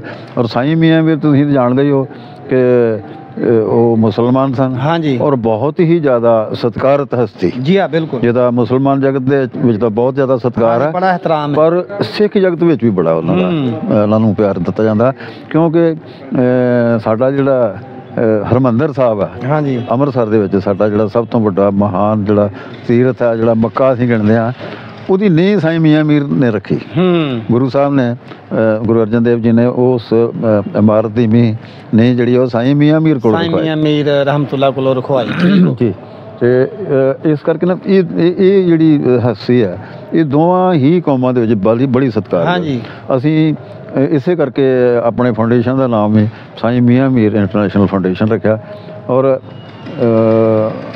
ਅਸੀਂ ਫਾਊਂਡੇਸ਼ਨ ਵੱਲੋਂ ਬਰਾੜ ਸਾਹਿਬ ਦੱਸਦੇ ਨੇ ਕਿ ਹਜ਼ਾਰਾਂ ਦੀ ਗਿਣਤੀ 'ਚ ਪਰਿਵਾਰਾਂ ਨੂੰ ਮਿਲਾ ਜਿਹੜੇ ਲੋਕ ਨੇ ਜਿਹੜਿਆਂ ਨੂੰ ਆਪਸ ਦੇ ਵਿਛੜੇ ਵਿੱਚ ਸੀ ਜਿਹੜੇ ਵਿਛੜਿਆਂ ਨੂੰ ਮਿਲਵਾ ਦਿੱਤਾ। ਉਹਨਾਂ ਨੂੰ ਮਿਲਾਇਆ, ਬਾਰਡਰ ਤੇ ਖੜ ਕੇ ਮਿਲਾਇਆ, ਜਾਂ ਉਧਰ ਵੀਜ਼ੇ ਦਵਾ ਕੇ ਇੰਡੀਆ 'ਚ ਮਿਲਾਇਆ, ਉਧਰੋਂ ਇੱਧਰ ਲਿਆ ਕੇ ਮਿਲਾਇਆ। ਇਹਨਾਂ ਕਰਕੇ ਹਜ਼ਾਰਾਂ ਦੀ ਗਿਣਤੀ ਉਹ ਹੋ ਗਈ। ਔਰ ਉਹ ਬੜਾ ਸਕੂਨ ਮਿਲਦਾ ਜਦੋਂ ਇਹੋ ਜਿਹਾ ਕੋਈ ਕੰਮ, ਪੁੰਨ ਦਾ ਕੰਮ ਅਸੀਂ ਕਰਦੇ ਹਾਂ। ਕੁਦਰਤ ਕਰਾਉਂਦੀ ਸਾਡੇ ਕੋਲੋਂ, ਅਸੀਂ ਜਰੀਆ ਬਣ ਨੇਕੀ ਦਾ ਕੰਮ ਕਰਦੇ ਹੋ ਨਾ, ਤੇ ਉਦੋਂ ਤੁਹਾਡੇ ਦਿਲ ਨੂੰ ਅਗਰ ਸਕੂਨ ਮਹਿਸੂਸ ਹੁੰਦਾ ਤੇ ਉਹ ਤੁਹਾਡੇ ਜਿਹੜੀ ਨੇਕੀ ਹੁੰਦੀ ਨਾ ਉਹਦੀ ਮਰਾਜ ਹੁੰਦੀ ਹੈ। ਬਿਲਕੁਲ। ਉਹ ਕਈ ਵਾਰੀ ਇਸ ਤਰ੍ਹਾਂ ਆ ਕਿ ਬਾਰਡਰ ਦੇ ਉੱਤੇ ਜਦੋਂ ਇੱਧਰੋਂ ਕਿਸੇ ਨੂੰ ਬੁਲਾ ਕੇ ਉੱਥੇ ਅੱਗੋਂ ਉਹਨਾਂ ਦੇ ਉਹ ਪਰਿਵਾਰ ਵਾਲੇ ਆਏ ਹੁੰਦੇ ਸੀ, ਔਰ ਉਹ ਜਦੋਂ ਜਾ ਕੇ ਉੱਧਰ ਤੇ ਜੱਫੀਆਂ ਪਾ ਪਾ ਕੇ ਮਿਲਦੇ ਆ, ਰੋਂਦੇ ਆ, ਤੇ ਜਿੰਨਾ ਕੁ ਉਹ ਰੋਂਦੇ ਆ ਉਹਨਾਂ ਕੁ ਅਸੀਂ ਵੀ ਰੋਂਦੇ। ਪਰ ਸਾਡੀਆਂ ਜਿਹੜਾ ਮਾਹੌਲ ਹੁੰਦਾ ਹੈ ਉਸ ਤਰ੍ਹਾਂ ਦਾ ਬਣ ਜਾਂਦਾ, ਸੋਗਵਾਰ ਮਾਹੌਲ ਬਣ ਜਾਂਦਾ। ਸਾਡੀਆਂ ਅੱਖਾਂ ਦੇ ਵਿੱਚ ਉਸ ਵੇਲੇ ਖੁਸ਼ੀ ਦੇ ਅਥਰੂ ਹੁੰਦੇ। ਅਸੀਂ ਸੋਚਦੇ ਵੀ ਇਹਨਾਂ ਨੂੰ ਜਿਹੜਾ ਮਿਲਾਉਣ ਦਾ ਸਬੱਬ ਹੈ ਸਾਡਾ ਸਾਈਂ ਮੀਆਂ ਮੀਰ ਫਾਊਂਡੇਸ਼ਨ ਬਣਿਆ, ਜਾਂ ਹਰਭਜਨ ਸਿੰਘ ਜੀ ਬਰਾੜ ਬਣਿਆ, ਜਾਂ ਉਹਨਾਂ ਦੀ ਟੀਮ ਜਿਹਦੇ 'ਚ ਮੈਂ ਵੀ ਮੀਡੀਆ ਐਡਵਾਈਜ਼ਰ ਦੇ ਤੌਰ 'ਤੇ ਕੰਮ ਕਰਦਾ। ਅਸੀਂ ਸਾਰੇ ਹੀ ਬੜੀ ਖੁਸ਼ੀ ਮਹਿਸੂਸ ਕਰਦੇ ਹਾਂ। ਅਤੇ ਉੱਥੇ ਫਿਰ ਅਸੀਂ ਉਹ ਸੈਮੀਨਾਰ ਲਾਇਆ। ਉੱਥੇ ਬਰਾੜ ਸਾਹਿਬ ਨੇ ਦੱਸਿਆ ਕਿ ਸਾਡਾ ਆਹ ਮਿਸ਼ਨ ਆ। ਉਹਨਾਂ ਦੇ ਪ੍ਰਿੰਸੀਪਲ ਸਾਹਿਬ ਨੇ ਵੀ ਗੱਲਬਾਤ ਕੀਤੀ, ਔਰ ਬਰਾੜ ਸਾਹਿਬ ਨੇ ਆਪਣੇ ਲੈਕਚਰ ਦੇ ਵਿੱਚ ਉਹ ਜਿਹੜੇ ਬੱਚੇ ਬੈਠੇ ਸੀ ਸਾਰੇ, ਉਹਨਾਂ ਨੂੰ ਕਹਿੰਦੇ ਵੀ ਜੇ ਤੁਸੀਂ ਇੰਡੀਆ ਜਾਣਾ ਚਾਹੁੰਦੇ ਹੋ ਤੇ ਮੈਂ ਤੁਹਾਨੂੰ ਵੀਜ਼ੇ ਪ੍ਰੋਵਾਈਡ ਕਰਵਾਊਂਗਾ ਉੱਥੇ, ਤੇ ਘੱਟੋ ਘੱਟ ਮੈਂ 20 ਤੁਹਾਡੇ ਸਟੂਡੈਂਟ ਲੈ ਕੇ ਜਾਊਂਗਾ ਉੱਥੇ, ਕੋਈ ਉਹਨਾਂ ਦਾ ਖਰਚਾ ਨਹੀਂ, ਰੋਟੀ ਪਾਣੀ ਫ੍ਰੀ, ਰਹਿਣ ਦਾ ਸਾਰਾ ਮੇਰੇ ਕੋਲ, ਉਹਨਾਂ ਕੋਲ ਬੜੀ ਜਗ੍ਹਾ ਉੱਥੇ, ਬੜੇ ਸਾਰੇ ਕਮਰੇ ਬਣੇ ਆ, ਉਹ ਇਸੇ ਤਰ੍ਹਾਂ ਹੀ ਵਰਤਦੇ ਨੇ, ਫਕਰ ਬੰਦੇ ਆ, ਤੇ ਉਹ ਸਾਰਾ ਕੁਝ ਤੁਹਾਨੂੰ ਪ੍ਰੋਵਾਈਡ ਕੀਤਾ ਜਾਊਗਾ। ਔਰ ਸੱਚ ਜਾਣੇ ਉੱਥੇ ਤਕਰੀਬਨ ਸਾਰੇ ਬੱਚਿਆਂ ਨੇ ਹੱਥ ਖੜੇ ਕੀਤੇ ਕਿ ਸਾਨੂੰ ਲੈ ਜਾਓ, ਸਾਨੂੰ ਲੈ ਜਾਓ। ਔਰ ਫਿਰ ਹਾਸੇ ਵਾਲੀ ਗੱਲ ਹੋਈ ਵੀ ਪ੍ਰਿੰਸੀਪਲ ਸਾਹਿਬ ਉਹਨਾਂ ਨੇ ਆਖਿਆ ਵੀ ਬਿਲਕੁਲ ਲੈ ਜਾਵਾਂਗੇ ਤੁਹਾਨੂੰ, ਪਰ ਤੁਹਾਡੇ ਹੁਣ ਇਮਤਿਹਾਨ ਆ ਗਏ ਆ, ਇਮਤਿਹਾਨ ਦੇਵੋ ਮਿਹਨਤ ਕਰਕੇ, ਔਰ ਜਿਹੜੇ ਟੌਪ 20 ਹੋਣਗੇ, ਜਿਹੜੇ ਮੈਰਿਟ ਲੈਣਗੇ, 20 ਜਿਹੜੇ ਉੱਪਰਲੇ ਲੈਵਲ ਦੇ ਬੱਚੇ ਹੋਣਗੇ, ਉਹਨਾਂ ਦਾ ਵੀ ਆਪਾਂ ਅਪਲਾਈ ਕਰਾਂਗੇ, ਔਰ ਪਾਸਪੋਰਟ ਤੁਸੀਂ ਬਣਾ ਲਓ। ਉੱਥੋਂ ਫਿਰ ਅਸੀਂ 2 ਘੰਟੇ ਉੱਥੇ ਰੁਕੇ। ਉੱਥੇ ਫਿਰ ਉਹਨਾਂ ਨੇ ਸਾਨੂੰ ਭੋਜਨ ਕਰਾਇਆ, ਰੋਟੀ ਖਾ ਕੇ, ਤੇ ਉਸ ਤੋਂ ਬਾਅਦ ਅਸੀਂ ਲਾਹੌਰ ਆ ਗਏ। ਲਾਹੌਰ ਫਿਰ ਤੁਸੀਂ ਆ ਗਏ? ਜੀ ਜੀ। ਇੱਥੇ ਫਿਰ ਅਗਲੀ ਜਿਹੜੀ ਮਸਰੂਫੀਅਤ ਸੀ ਉਹ ਤੁਸੀਂ? ਅਗਲੇ ਦਿਨ ਫਿਰ ਇੱਥੋਂ ਅਸੀਂ ਗੁਰਦੁਆਰਾ ਡੇਰਾ ਸਾਹਿਬ ਹੈ, ਜਿੱਥੇ ਗੁਰੂ ਅਰਜਨ ਦੇਵ ਜੀ ਨੂੰ ਸ਼ਹੀਦ ਕੀਤਾ ਸੀ ਮੌਕੇ ਦੀ ਹਕੂਮਤ ਨੇ, ਉੱਥੇ ਜਾ ਕੇ ਦਰਸ਼ਨ ਕੀਤੇ, ਆਪਣੀ ਅਕੀਦਤ ਦੇ ਫੁੱਲ ਭੇਟ ਕੀਤੇ। ਔਰ ਉਸ ਤੋਂ ਬਾਅਦ ਫਿਰ ਅਸੀਂ ਸ਼ਾਹੀ ਕਿਲ੍ਹਾ ਦੇਖਿਆ। ਉਹ ਕਿਲ੍ਹਾ ਜਿੱਥੇ ਜਿਹੜਾ ਬਹੁਤ ਪੁਰਾਣਾ ਬਣਿਆ, ਮੁਗਲਾਂ ਦੇ ਟਾਈਮ ਦਾ ਬਣਿਆ, ਔਰ ਮਹਾਰਾਜਾ ਰਣਜੀਤ ਸਿੰਘ ਨੇ ਇੱਥੇ ਘੱਟੋ ਘੱਟ 50 ਸਾਲ ਰਾਜ ਕੀਤਾ। ਜੀ ਹਾਂ, ਬਿਲਕੁਲ। ਤੇ ਅਸੀਂ ਉਹ ਸਾਰੇ ਅੰਦਰ ਜਾ ਕੇ ਉਹ ਫਿਰ ਅਸੀਂ ਉਹ ਦੇਖ ਕੇ ਆਏ ਜੀ। ਬਾਅਦ ਵਿੱਚ ਸਾਡਾ ਫਿਰ ਪ੍ਰੋਗਰਾਮ ਬਣਿਆ ਜੀ, ਅਸੀਂ ਗੁਜਰਾਂਵਾਲੇ ਦਾ ਪ੍ਰੋਗਰਾਮ ਬਣ ਗਿਆ। ਤੇ ਗੁਜਰਾਂਵਾਲੇ ਦੇ ਉਹ ਜਨਾਬ ਮਿਰਜ਼ਾ ਇਕਰਾਮ ਸਾਹਿਬ ਨੇ, ਬੜੇ ਪਿਆਰ ਵਾਲੇ ਸੱਜਣ ਨੇ, ਉਹ ਸਾਨੂੰ ਇੱਥੇ ਆਪ ਆਪਣੀ ਗੱਡੀ 'ਚ ਬਿਠਾ ਕੇ ਲੈ ਗਏ, ਔਰ ਉੱਥੇ ਘੁਮਾਇਆ ਫਿਰਾਇਆ। ਤੇ ਅੱਗੇ ਜਾ ਕੇ ਉਹ 48 ਵਿਰਕਾਂ ਪਿੰਡ ਹੈ ਇੱਕ, ਸ਼ੇਖੂਪੁਰਾ ਰੋਡ ਹੈ ਸ਼ਾਇਦ ਉਹ ਅੱਗੇ। ਜੀ ਹਾਂ, ਗੁਜਰਾਂਵਾਲੇ ਤੋਂ ਸ਼ੇਖੂਪੁਰਾ ਰੋਡ ਜੀ। ਤੇ ਉੱਥੇ ਫਿਰ ਅਸੀਂ ਚਲੇ ਗਏ। ਉੱਥੇ ਇਹਨਾਂ ਦੇ ਬਰਾੜ ਸਾਹਿਬ ਦੇ ਪੁਰਾਣੇ ਦੋਸਤ ਨੇ, ਕੋਈ ਆਸ਼ਿਕ ਵਿਰਕ ਸਾਹਿਬ ਬਜ਼ੁਰਗ ਨੇ, ਤੇ ਉਹਨਾਂ ਨੇ ਬੜੀ ਮਤਲਬ ਚਾਹਤ ਕੀਤੀ ਸੀ ਕਿ ਜ਼ਰੂਰ ਮੈਨੂੰ ਮਿਲ ਕੇ ਜਾਇਓ। ਤੇ ਉੱਥੇ ਅਸੀਂ ਉਹਨਾਂ ਦੇ ਘਰ ਗਏ।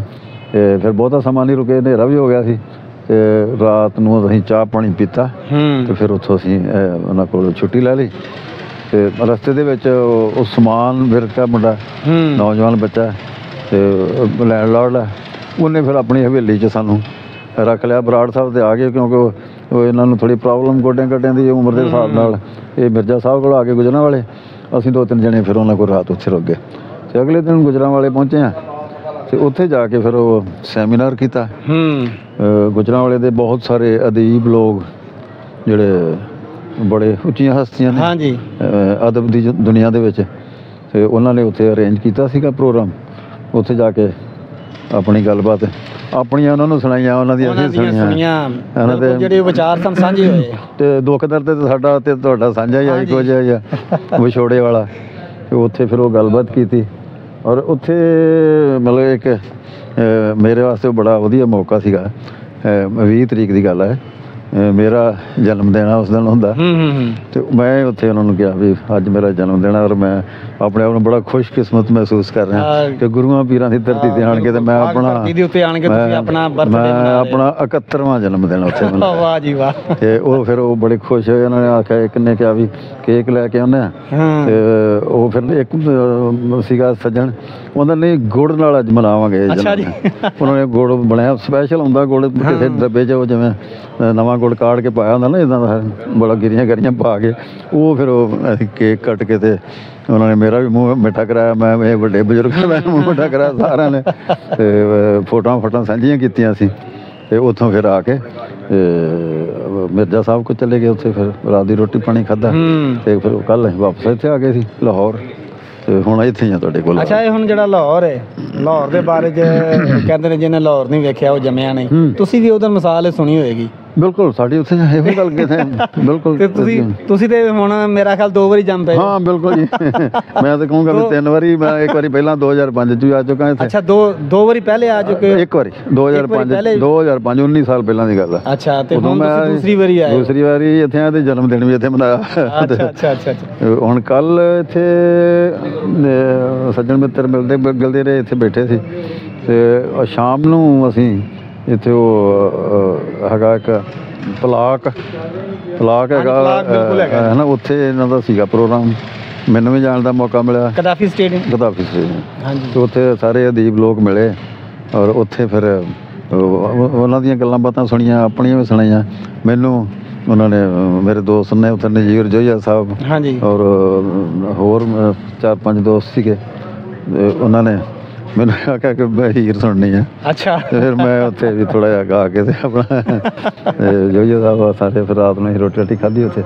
ਫਿਰ ਮੈਨੂੰ ਇੱਥੇ ਛੱਡ ਕੇ ਹੋਟਲ ਤੇ ਹੁਣ ਇੱਥੇ ਤੁਹਾਡੇ ਸਾਹਮਣੇ ਆ ਜੀ। ਅੱਜ ਤੁਸੀਂ ਆਏ ਹੋ ਤੇ ਜੀ ਆਇਆਂ ਨੂੰ ਤੇ ਵਧੀਆ ਲੱਗਾ। ਅੱਛਾ ਲਾਹੌਰ ਦੇ ਬਾਰੇ ਵਿੱਚ ਜੋ ਤੁਸੀਂ ਸੁਣਿਆ ਸੀਗਾ ਉਹ ਹੁਣ ਤੁਸੀਂ ਅਮਲੀ ਤੌਰ ਤੇ ਵੇਖ ਵੀ ਲਿਆ। ਤੁਸੀਂ ਕੀ ਮਹਿਸੂਸ ਕੀਤਾ? ਬਹੁਤ ਵਧੀਆ ਪੁਰਾਤਨ ਸ਼ਹਿਰ ਆ ਔਰ ਵਿਰਾਸਤੀ ਸ਼ਹਿਰ ਆ। ਇੱਥੇ ਦਿਲ ਹੀ ਨਹੀਂ ਰੱਜਦਾ ਵੀ ਕਿਹੜੀ ਚੀਜ਼। ਪਿਆਰ ਤੇ ਬਹੁਤ ਜ਼ਿਆਦਾ ਪਿਆਰ ਮਿਲਿਆ। ਕੱਲ ਗੁਜਰਾਂਵਾਲੀ ਵੀ ਉੱਥੇ ਪਰਸੋਂ ਜਦੋਂ ਆਉਣ ਲੱਗੇ ਹਾਂ ਤੇ ਉੱਥੇ ਇੱਕ ਸਕੂਲ ਦੇ ਵਿੱਚ ਕਾਲਜ ਦੇ ਵਿੱਚ ਉਹ ਲੈ ਕੇ ਸਾਨੂੰ ਡਿਗਰੀ ਵੰਡ ਸਮਾਗਮ ਆ ਸਾਡਾ। ਸਾਨੂੰ ਦੋਵਾਂ ਜਣਿਆਂ ਨੂੰ ਗਾਊਨ ਪਵਾਏ ਤੇ ਉਹ ਸਾਡੇ ਹੱਥੀਂ ਮਤਲਬ ਬੱਚਿਆਂ ਨੂੰ ਡਿਗਰੀਆਂ ਬਣਾਈਆਂ। ਛੋਟੇ ਬੱਚਿਆਂ ਨੇ ਬੜਾ ਪਿਆਰ ਕੀਤਾ। ਪ੍ਰਿੰਸੀਪਲ ਸਾਹਿਬ ਨੇ ਸਟਾਫ ਨੇ ਫੋਟੋਆਂ ਖਿਚਾਈਆਂ ਸਾਰਾ ਕੁਛ ਹੋਇਆ ਤੇ ਬੜਾ ਮਨ ਖੁਸ਼ ਹੋਇਆ ਜੀ ਵੇਖ ਕੇ ਉਹ ਸਾਰਾ। ਅੱਛਾ ਤੁਸੀਂ ਤੇ ਬੁਨਿਆਦੀ ਤੌਰ ਤੇ ਪੱਤਰਕਾਰ ਹੋ ਜਿਹਨਾਂ ਨੂੰ ਅਸੀਂ ਸਹਾਫੀ ਕਹਿੰਦੇ ਹਾਂ ਔਰ ਇੱਕ ਤੁਸੀਂ ਵੱਡੇ ਅਖਬਾਰ ਦੇ ਨਾਲ ਤੁਸੀਂ ਤੁਹਾਡਾ ਤਾਲੁਕ ਹੈ ਤੇ ਅਕਸਰ ਤੌਰ ਦੇ ਉੱਤੇ ਜਿਹੜਾ ਸਾਡਾ ਨੌਜਵਾਨ ਤਬਕਾ ਹੈ ਖਾਸ ਤੌਰ ਕੇ ਜਿਹੜੇ ਸਿੱਖ ਬੱਚੇ ਨੇ ਉਹਨਾਂ ਨੂੰ ਇਹ ਗੱਲ ਦੱਸੀ ਜਾਂਦੀ ਹੈ ਜਾਂ ਕਿਹਾ ਜਾਂਦਾ ਹੈ ਮੀਡੀਆ ਦੇ ਉੱਤੇ ਅਕਸਰ ਤੌਰ ਤੇ ਵੇਖਿਆ ਜਾਂਦਾ ਹੈ ਕਿ ਜਿਸ ਪਾਸਪੋਰਟ ਦੇ ਉੱਤੇ ਇੱਕ ਵਾਰੀ ਪਾਕਿਸਤਾਨ ਦੀ ਸਟੈਂਪ ਲੱਗ ਗਈ ਵੀਜ਼ਾ ਲੱਗ ਗਿਆ ਉਹਨੂੰ ਦੁਨੀਆ ਦੇ ਕਿਸੇ ਮੁਲਕ ਦਾ ਵੀਜ਼ਾ ਨਹੀਂ ਮਿਲਣਾ। ਹਾਲਾਂਕਿ ਪਾਕਿਸਤਾਨੀ ਜਿਹੜੇ ਨੇ ਉਹ ਕਰੋੜਾਂ ਦੇ ਹਿਸਾਬ ਨਾਲ ਜਿਹੜੇ ਨੇ ਉਹ ਬਾਹਰ ਦੇ ਮੁਲਕਾਂ ਦੇ ਵਿੱਚ ਰਹਿੰਦੇ ਨੇ ਜਿਨ੍ਹਾਂ ਦੇ ਵਿੱਚ USA ਹੋ ਗਿਆ, ਕੈਨੇਡਾ ਹੋ ਗਿਆ, UK ਹੋ ਗਿਆ, ਅਰਬ ਮਮਾਲਕ ਹੋ ਗਏ, ਯੂਰਪੀਅਨ।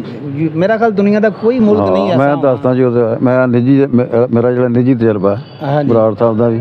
ਬਰਾੜ ਸਾਹਿਬ ਦੇ ਬੱਚੇ ਕੈਨੇਡਾ ਅਮਰੀਕਾ ਰਹਿੰਦੇ ਇਹ ਮੇਰੇ ਖਿਆਲ 25-30 ਵਾਰੀ ਇੱਥੇ ਪਾਕਿਸਤਾਨ ਬਰਾੜ ਸਾਹਿਬ ਖੁਦ ਆਏ ਨੇ। ਹਾਂਜੀ ਔਰ ਉੱਥੇ ਵੀ ਜਾਂਦੇ ਆ ਕਦੀ ਇਹਨਾਂ ਨੂੰ ਕੋਈ ਅੜਚਣ ਨਹੀਂ ਆਈ। ਔਰ ਮੈਂ 2005 'ਚ ਇੱਥੇ ਆ ਚੁੱਕਾ ਔਰ 2 ਸਾਲ ਪਹਿਲਾਂ ਮੇਰਾ ਬੇਟਾ ਕੈਨੇਡਾ ਰਹਿੰਦਾ ਮੈਂ ਉਹਦੇ ਕੋਲ ਗਿਆ ਮੈਨੂੰ ਕੋਈ ਰੁਕਾਵਟ ਨਹੀਂ ਪਈ। ਮੈਂ ਪ੍ਰਤੱਖ ਤੁਹਾਡੇ ਸਾਹਮਣੇ ਆ। ਇਹਦਾ ਮਤਲਬ ਇਹ ਹੋਇਆ ਕਿ ਕੋਈ ਵੀ ਖਬਰ ਜਿਹੜੀ ਹੁੰਦੀ ਹੈ ਨਾ ਜਿੰਨੀ ਦੇਰ ਤੱਕ ਉਹਦੀ ਬੰਦਾ ਪਰਚੋਲ ਨਾ ਕਰ ਲਵੇ ਉਹ ਤੇ ਯਕੀਨ ਨਹੀਂ ਕਰਨਾ। ਹਾਂ ਬਿਲਕੁਲ ਜੀ ਬਿਲਕੁਲ ਇੱਦਾਂ ਹੀ ਆ ਜੀ। ਬਮਰਾਜ ਸਾਹਿਬ ਇਸ ਵੇਲੇ ਨਾ ਤੁਹਾਨੂੰ ਪੂਰੀ ਦੁਨੀਆ ਦੇ ਵਿੱਚ ਜਿਹੜੇ ਪੰਜਾਬੀ ਸੁਣਨ ਵਾਲੇ ਨੇ ਬੋਲਣ ਵਾਲੇ ਨੇ ਪੰਜਾਬੀ ਦੇ ਨਾਲ ਪਿਆਰ ਕਰਨ ਵਾਲੇ ਨੇ ਮੁਹੱਬਤ ਕਰਨ ਵਾਲੇ ਨੇ ਪਾਕਿਸਤਾਨ ਦੇ ਵਿੱਚ ਯਾਨੀ ਕਿ ਮਗਰਬੀ ਪੰਜਾਬ ਦੇ ਵਿੱਚ ਮਸ਼ਰਕੀ ਪੰਜਾਬ ਦੇ ਵਿੱਚ ਕੈਨੇਡਾ ਵਾਲੇ ਪੰਜਾਬ ਦੇ ਵਿੱਚ ਦੁਨੀਆ ਭਰ ਦੇ ਵਿੱਚ ਜਿਹੜੇ ਲੋਕ ਨੇ ਉਹ ਤੁਹਾਨੂੰ ਸੁਣਦੇ ਵੀ ਪਏ ਨੇ ਤੁਹਾਨੂੰ ਵੇਖਦੇ ਵੀ ਪਏ ਨੇ। ਤੁਸੀਂ ਉਹਨਾਂ ਨੂੰ ਕੀ ਪੈਗਾਮ ਦੇਣਾ ਚਾਹੋਗੇ ਕਿ ਅਗਰ ਤੁਸੀਂ ਪਾਕਿਸਤਾਨ ਦੇ ਵਿੱਚ ਤੁਸੀਂ ਆਉਣਾ ਚਾਹੋ ਤੇ ਤੁਹਾਨੂੰ ਕਿਸੇ ਕਿਸਮ ਦਾ ਕੋਈ ਖਤਰਾ ਨਹੀਂ ਕੋਈ ਪਿਆਰ ਹੈ ਮੁਹੱਬਤ ਹੈ ਇੱਥੇ ਕੀ ਤੁਸੀਂ ਮਹਿਸੂਸ ਕੀਤਾ ਤੇ ਉਹਨਾਂ ਨੂੰ ਕੀ ਪੈਗਾਮ ਦੇਣਾ ਚਾਹੋਗੇ? ਮੈਂ ਕੱਲ ਇੱਥੋਂ ਸ਼ਾਮ ਨੂੰ ਜਦੋਂ ਮੈਂ ਉੱਥੇ ਜਾਣਾ ਸੀਗਾ ਪਲਾਕ ਔਰ ਮੈਂ ਇੱਕ ਆਟੋ ਲੈ ਕੇ ਅੱਛਾ। ਤੇ ਰਾਤ ਨੂੰ ਮੇਰੇ ਖਿਆਲ 8:30 ਦਾ ਟਾਈਮ ਹੋਣਾ, ਮੈਂ ਇਕੱਲਾ ਹੀ ਗਿਆ, ਮੈਨੂੰ ਤਾਂ ਕੋਈ ਲੱਗਾ ਨਹੀਂ, ਮੈਨੂੰ ਤਾਂ ਜਿਹੜਾ ਮਿਲਿਆ ਉਹਨੇ ਬੜੇ ਹੱਥ ਹਿਲਾ ਕੇ ਮੈਨੂੰ ਵੈਲਕਮ ਕੀਤਾ ਤੇ ਮੈਨੂੰ ਕੋਈ ਇਹੋ ਜਿਹਾ ਮਹਿਸੂਸ ਨਹੀਂ ਆ ਵੀ ਮੈਂ ਅੰਮ੍ਰਿਤਸਰ 'ਚ ਪਿਆ ਫਿਰਦਾ ਜਾਂ ਲਾਹੌਰ 'ਚ। ਤੇ ਮੈਂ ਤਾਂ ਇਹੀ ਕਹੂੰਗਾ ਕਿ ਗੁਰੂ ਨਾਨਕ ਦੇਵ ਜੀ ਸਾਡੇ ਸਾਂਝੇ ਨੇ, ਬੁੱਲੇ ਸ਼ਾਹ ਸਾਡੇ ਸਾਂਝੇ ਨੇ, ਬਾਬਾ ਫਰੀਦ ਸਾਡੇ ਸਾਂਝੇ ਨੇ, ਤੇ ਅਸੀਂ ਪੰਜਾਬ ਦੇ ਲੋਕ ਹਾਂ, ਉਹ ਕੋਈ ਉੱਧਰ ਦਾ ਹੋ ਗਿਆ ਹੈ ਤੇ ਅਸੀਂ ਪੰਜਾਬੀ ਹਾਂ, ਔਰ ਮਜ਼ਬੂਤ ਬੋਲੀ ਦੀ ਸਾਂਝ ਸਾਡੇ ਦਰਮਿਆਨ ਹੈ। ਜੀ ਬਿਲਕੁਲ। ਤੇ ਅਸੀਂ ਪਿਆਰ ਵੰਡੀਏ, ਪਿਆਰ ਵਸੂਲੀਏ, ਇੱਕ ਦੂਜੇ ਨੂੰ ਮਿਲੀਏ ਗਿਲੀਏ, ਜੱਫੀਆਂ ਪਾ ਕੇ ਭਰਾਵਾਂ ਵਾਂਗੂ ਤੇ ਰਲ ਮਿਲ ਕੇ ਰਹੀਏ, ਤੇ ਬਸ ਬੜੀ ਮੌਜ ਆ ਦੋਵਾਂ ਪੰਜਾਬਾਂ ਵਾਸਤੇ। ਬੜੇ ਚੰਗੇ ਲੋਕ ਨੇ ਸਾਰੇ ਇੱਥੋਂ ਦੇ। ਪਾਕਿਸਤਾਨ ਦੇ ਵਿੱਚ ਜਿਹੜੇ ਬਹੁਤ ਸਾਰੇ ਜਿਹੜੇ ਮਮਾਲਕ ਨੇ ਨਾ, ਉਹਨੂੰ ਪਾਕਿਸਤਾਨ ਦੀ ਜਿਹੜੀ ਹਕੂਮਤ ਹੈ ਨਾ, ਉਹਨਾਂ ਨੂੰ ਵੀਜ਼ਾ ਫ੍ਰੀ ਸਰਵਿਸ ਦਿੰਦੀ ਹੈ। ਯਾਨੀ ਕਿ ਤੁਹਾਡਾ ਜਿਹੜਾ ਨਾ ਬਿਲਕੁਲ ਇੱਕ ਚਵਾਨੀ ਦੇ ਪੈਸੇ ਵੀ ਨਹੀਂ ਲੱਗਦੇ, ਬਿਲਕੁਲ ਥੋੜੇ ਜਿਹੇ ਪੈਸੇ ਵੀ ਨਹੀਂ ਲੱਗਦੇ। ਖਾਸ ਤੌਰ ਤੇ ਪਾਕਿਸਤਾਨ ਦੇ ਵਿੱਚ ਜਿਹੜੇ ਲੋਕ ਵਿਜ਼ਿਟ ਕਰਨ ਵਾਲੇ ਬਾਹਰ ਦੇ ਮੁਲਕਾਂ ਦੇ ਵਿੱਚੋਂ ਆਉਂਦੇ ਨੇ ਜਾਂ ਕਿਸੇ ਵੀ ਮੁਲਕ ਦੇ, ਉਹਦੇ ਵੀਜ਼ਾ ਦਾ ਤਾਂ ਕੋਈ ਨਹੀਂ ਕੋਈ ਇਸ਼ੂ ਨਹੀਂ ਹੈ, ਕੋਈ ਇਸ਼ੂ ਨਹੀਂ, ਔਰ ਕੋਈ ਪੈਸਾ ਨਹੀਂ ਹੈਗਾ। ਤੁਸੀਂ ਕੰਡੀਸ਼ਨਾਂ ਪੂਰੀਆਂ ਕਰਦੇ ਹੋ ਤੇ ਫਿਰ ਕੋਈ ਗੱਲ ਨਹੀਂ, ਸਾਨੂੰ ਤਾਂ ਬੜੇ ਆਰਾਮ ਨਾਲ। ਤੁਸੀਂ ਆਨਲਾਈਨ ਵੀ ਅਗਰ ਤੁਸੀਂ ਵੀਜ਼ਾ ਅਪਲਾਈ ਕਰਨਾ ਹੈ ਨਾ, ਤੇ ਤੁਹਾਨੂੰ ਅੱਧੇ ਘੰਟੇ ਦੇ ਵਿੱਚ ਜਿਸ ਵੇਲੇ ਤੁਸੀਂ ਅਪਲਾਈ ਕੀਤਾ ਨਾ, ਅੱਧੇ ਘੰਟੇ ਦੇ ਵਿੱਚ ਤੁਹਾਨੂੰ ਉਸੇ ਵੇਲੇ ਵੀਜ਼ਾ। ਸਾਡੀ ਆਪਣੀ ਮਿਸਾਲ ਹੈ, ਸਾਨੂੰ ਕੋਈ ਪ੍ਰੋਬਲਮ ਪੇਸ਼ ਨਹੀਂ ਆਈ, ਬਿਲਕੁਲ ਬੜੇ ਆਰਾਮ ਨਾਲ ਸਾਡਾ ਵੀਜ਼ਾ ਮਿਲ ਗਿਆ। ਤੁਹਾਡੇ ਸਾਹਮਣੇ ਆਪਾਂ ਬੈਠੇ ਹਾਂ। ਸਾਡਾ ਜਿਹੜਾ ਪ੍ਰੋਗਰਾਮ ਹੈ ਇਖਤਤਾਮ ਵੱਲ ਜਾਣ ਡਿਆ, ਤੇ ਤੁਸੀਂ ਕੀ ਪੈਗਾਮ ਆਪਣਾ ਦਿਓਗੇ? ਮੈਂ ਤਾਂ ਬਸ ਇਹੋ ਸਾਰਿਆਂ ਨੂੰ ਕਹਾਂਗਾ, ਅਸੀਂ ਪੰਜਾਬ ਦੇ ਲੋਕ ਹਾਂ, ਪੰਜਾਬੀ ਹਾਂ, ਪੰਜਾਬੀ ਮਾਂ ਬੋਲੀ ਦੀ ਸੇਵਾ ਕਰੀਏ ਵੱਧ ਤੋਂ ਵੱਧ, ਔਰ ਇਹਨੂੰ ਪ੍ਰਫੁੱਲਤ ਕਰੀਏ, ਔਰ ਆਪਸੀ ਪਿਆਰ ਬਣਾ ਕੇ ਰੱਖੀਏ ਸਾਰੇ ਜਣੇ। ਚਲੋ ਜੀ, ਅੱਜ ਸਾਡੀ ਗੱਲਬਾਤ ਹੋ ਰਹੀ ਸੀ ਜਗਦੀਸ਼ ਸਿੰਘ ਭੰਬਰਾਰ ਨਾਲ, ਜਿਹੜੇ ਅੰਮ੍ਰਿਤਸਰ ਤੋਂ ਤਸ਼ਰੀਫ ਲਿਆਏ ਲਾਹੌਰ, ਤੇ ਅਸੀਂ ਇਹਨਾਂ ਨੂੰ ਜੀ ਆਇਆਂ ਨੂੰ ਵੀ ਆਖਿਆ, ਅਸੀਂ ਇਹਨਾਂ ਨੂੰ ਵੈਲਕਮ ਵੀ ਆਖਿਆ, ਇਹਨਾਂ ਦੇ ਨਾਲ ਗੱਲਬਾਤ ਵੀ ਕੀਤੀ। ਸਾਡੀ ਗੱਲਬਾਤ ਇਹਨਾਂ ਨਾਲ ਜਿਹੜਾ ਕਰਨੀ ਤੁਹਾਨੂੰ ਕੈਸੀ ਲੱਗੀ, ਆਪ ਕਮੈਂਟਸ ਦੇ ਜ਼ਰੀਏ ਤੁਸੀਂ ਉਹਦਾ ਇਜ਼ਹਾਰ ਵੀ ਕਰੋ। ਅਲੀ ਅਸਗਰ ਤਾਜ ਨੂੰ ਇਜਾਜ਼ਤ ਦਿਓ, ਫਿਰ ਕਿਸੇ ਨਵੇਂ ਪ੍ਰੋਗਰਾਮ ਨਾਲ ਮੈਂ ਤੁਹਾਡੀ ਖਿਦਮਤ 'ਚ ਹਾਜ਼ਰ ਹੋਵਾਂਗਾ। ਅੱਲਾਹ ਹਾਫ਼ਿਜ਼।